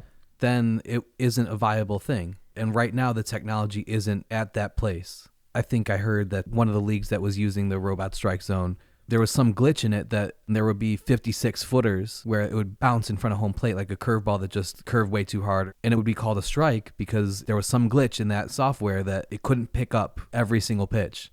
Well, okay. It's problematic. Right. You can't have that. So when you're watching the game and you see the analysis of the pitch where they put in the strike zone box, why can't they just use that? I mean, isn't that reliable? Yeah. I don't know how exactly instant that is. They don't normally do that in real time. It's always the replay. Okay. So are you going to wait 3 seconds to call a ball or a strike? So I think that's the holdup right now, is that the human element isn't 100% accurate, but it is 100% quick. So I'll take 97% accurate, knowing for instant. Right. And then with the technology getting better and being able to go back and look at instant replays, my gripe about that is these replays, it's supposed to be 60 seconds or less. And sometimes it's taking minutes. Yeah. And it's like, guys, if it's this close of a call, then keep it what it was on the field. And if you can't determine after 14 looks at it whether the call was right or wrong, assume it's right and let's play. Right. Or the opposite, where the call is so apparent when you look at it in instant replay and they still want to see 6 more angles. It's like, guys, the first one, he's clearly out. Right. Make the call, let's go. Right. So that's the part about instant replay that bothers me, is it's supposed to be there to help speed things up and make sure that the calls are right, and it's not enacted that way necessarily. So speaking of speeding things up, does every ump have the rule book that she has about the keep your foot in the batter's box? It's just not enforced. And there's supposed to be a pitch clock too that isn't enforced. Right. How many times do they have to hear that people are being turned off by the game because it's played at such a slow pace, and you have these tools to fix that? You don't have to do anything new. It's already there, and they're not implementing it. Yeah, there was somebody who tweeted yesterday that it's opening day and this game took 3 hours and 38 minutes, not extra innings. It's just a regular season game. Yeah. You know, come on, guys, let's go. There's 161 more of these things. Right. There's other parts of life. Right. Life now is too fast-paced to do that. It's just a huge time commitment as a fan. Right. That's what I mean. Yeah. I liked that when she hired the all-woman crew for the spring training game, that she didn't tell them it was going to be a historic moment, and it's not until they get out of their cars that they realize the other 3 people looked like them with it was like ponytails. The Spider-Man meme. I'm glad she doesn't think of the stereotypical negative connotation to the word umpiring, and she looks at it as a very positive thing. And I'm wondering, when she said that, the first thing I thought of was Kevin Costner in For the Love of the Game, and maybe umpires do the same thing that Kevin Costner did, where they just clear the mechanism, and they don't hear whatever's going on from the flounder out there. That's a good thing, I guess. The last thing I want to talk about is that I'm thrilled that the Girls and Women in Baseball Museum and Conference Center is coming to Rockford, Illinois. Yeah. That's super exciting. Yeah. And what a great city to have that happen to. Of course, it was the Rockford Peaches from the AAG PBL, and so that's what makes this so fitting for that to be there. Yeah, the perfect place. Centrally located within the country, so people from both coasts can see it reasonably easily. Rockford is trying to turn into a cool little city with museums and nice music venues and things like that. It's bouncing back because it fell in some tough times for a while there. Absolutely. Anything else? I think that's it. All right, thanks, Mom. Thanks, Dan.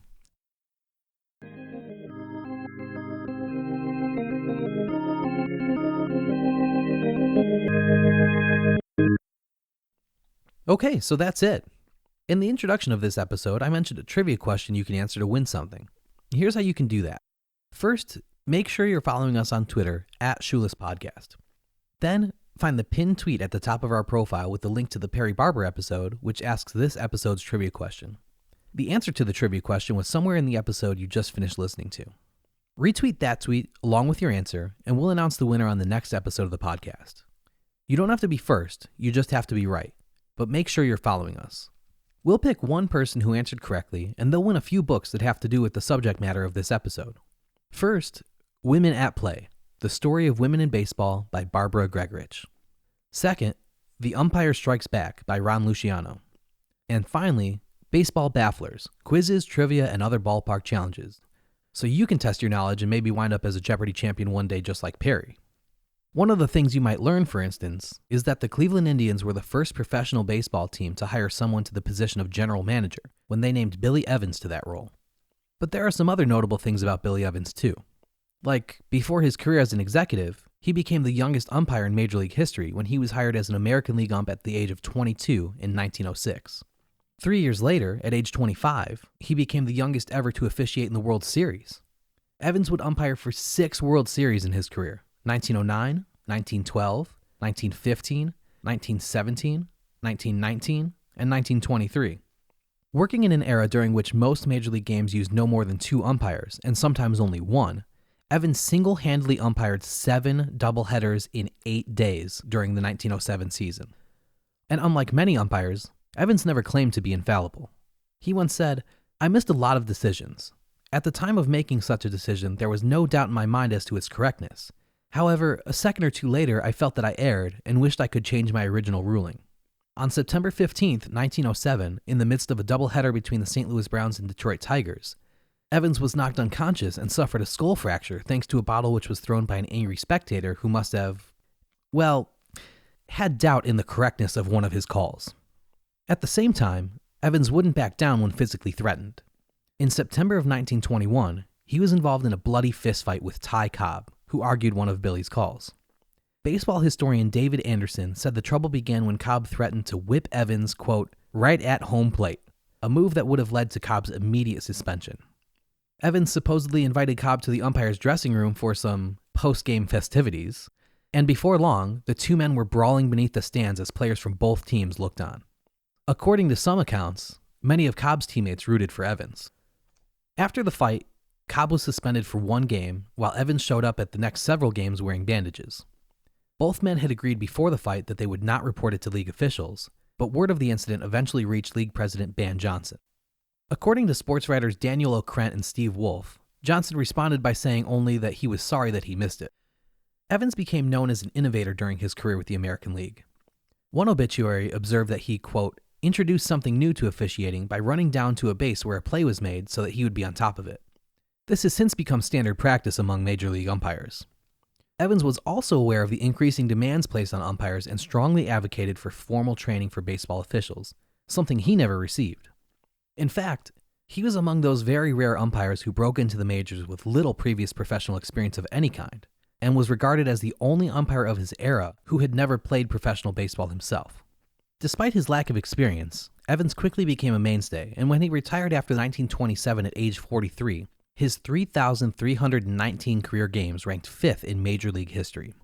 He was 3rd in American League history with 1,757 games as a home plate umpire, and he became only the 3rd umpire ever inducted to the Baseball Hall of Fame when he was elected in 1973. Ironically, as David Anderson observed, Evans might have been denied the opportunity to serve as an official in the major leagues if the present-day umpire school system existed during the dead ball era. But let's go back real quick. The Cleveland Indians' hiring of Evans as the first ever official GM in history took place in 1927. The same year Babe Ruth hit 60 home runs in the middle of the Yankees' Murderers Row lineup, with Lou Gehrig hitting 47 home runs behind him. 1927. The same year the Holland Tunnel opened, connecting New York City to New Jersey. 1927. The same year Charles Lindbergh flew the Spirit of St. Louis across the Atlantic nonstop, direct from New York City to Paris, the first solo transatlantic flight. 1927. The same year they started carving the heads into Mount Rushmore. A long time ago. And it's hard to put an exact number on this because the definition of the role of general manager in different team structures have varied drastically over the years. But since Billy Evans became the first ever GM in 1927, there have been somewhere in the neighborhood of 375 general managers hired, announced, or appointed in Major League Baseball.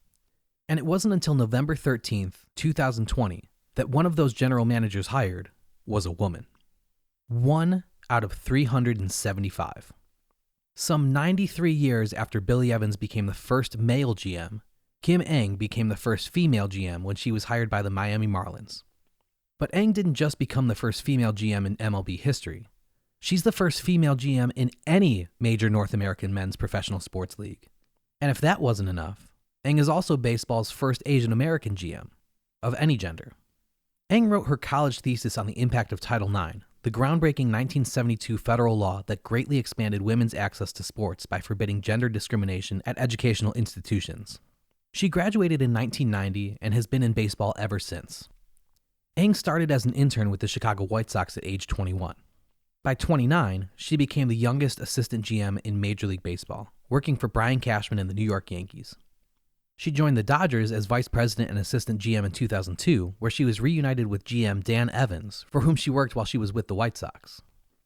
Evans assigned her to oversee player development and scouting, and told her that someday soon, she could have a chance to interview for GM jobs, so she should start planning her strategy. That was in 2002. And yes, she was only 33 years old at the time, but she had already been in baseball for 12 years. If she had been a man, there's no question she would have been a top candidate for an open GM job. Don't believe me? You think I'm exaggerating? On November 25th, 2002, the Boston Red Sox filled their GM opening with a young man named Theo Epstein, who was more than a month away from turning 29. In 2005, the Texas Rangers hired John Daniels to be their GM. He was 28 years and 41 days old. Eng left the Dodgers in 2011 to serve as Senior Vice President of Baseball Operations for Major League Baseball for 10 seasons, helping to set and enforce protocols for international signings, among other duties. She was persuaded to leave her job with the Dodgers by none other than Joe Torre, who had worked closely with Eng while he was with the organization and knew her value. When Torre took a job with MLB's central office, he brought Kim with. Before being named GM for the Marlins, Eng had interviewed and been passed over for at least 5 open GM positions. She had been in baseball for more than 30 years, longer than multiple GMs had been alive at the time of their hiring. And while Eng's hiring is absolutely an enormous moment, paving the way for the next generation, there's still a long way to go. Eng said she felt an immense responsibility to continue setting an example for other minorities and women, particularly younger ones thinking about a future in sports. There's an adage, you can't be it if you can't see it, Eng said at her introductory press conference with the Marlins. I suggest to them, now you can see it. We've gotten some great feedback about our new website, which you can find at www.shoelesspodcast.com. You all still seem to love the liner notes, and hopefully the expanded layout of the new website makes it easier for you to go back and check out past episodes. If you'd like to support the show, you'll notice that we have a donate button in the top right corner. That button will take you straight to a PayPal page where you can donate as much or as little as you'd like. Those donations will help cover the cost of hosting the website, distributing the podcast, and paying for the giveaways we do every episode. If everybody listening to this episode right now just sent $1, it would be enough to host the podcast and the website for 2 full years. It might not seem like a lot to you, but every dollar adds up and allows me to continue putting out content like this for you to enjoy. If you have questions about my baseball history or about anything else, you can reach out on social media, submit something through the contact form on our website, or email me at shoelesspodcast@gmail.com, and I'll try to answer them in the next episode. If you want to send in video or audio recordings of your questions so I can play them on the show, that's cool too. If you have ideas for guests you'd like us to talk to on the podcast, send us your list. And if you know current or former baseball players, managers, broadcasters, journalists, or if you are one, let's talk. A lot of you have liked and subscribed to My Baseball History, and we're so thankful for that. Some of you have even rated and reviewed the show, like Tim Dolan, who recently had this to say. Thank you for the Alex Sheremetyev episode. It was one of the most riveting baseball discussions on the history of the game that I have ever heard. For a baseball history geek like me, it was fascinating to listen to the intricacies of scouting, scheduling, travel, stadium construction, uniforms, and the style of play during the early 20th century, the dead ball era. Personally, my favorite time in baseball history. I look forward to exploring the rest of your podcast library. I can't tell you how much that type of message means to me. Alex has been an incredible resource and has helped me so much with any questions I've had about the Athletics as I try to learn more about Shoeless Joe Jackson's time with the team. Specifically with things about Columbia Park, which is where Joe made his Major League debut since the Athletics played their home games there until 1908, and with things about Shibe Park, which opened in 1909, and where Joe played a few more games for the Athletics before going to the Cleveland Naps. It's really unbelievable how many connections I've been able to make with people like Alex. I can't wait to see what the future holds and who I'm able to speak with for the podcast, purely thanks to the power of social media. With that in mind, it's a huge help when you guys rate and review the show on whatever platform you choose to listen. 5-star ratings help our podcast get shown on more people's suggested podcast page, which means that more people will hear our show. It just takes a couple seconds of your time, but it really helps us a lot. And of course, liking us on social media, interacting with our posts, and sharing things with your friends is great too. No matter how you choose to support us, even if it's just by listening, we appreciate you being here. Until next time, I'm Dan Wallach, and this is My Baseball History.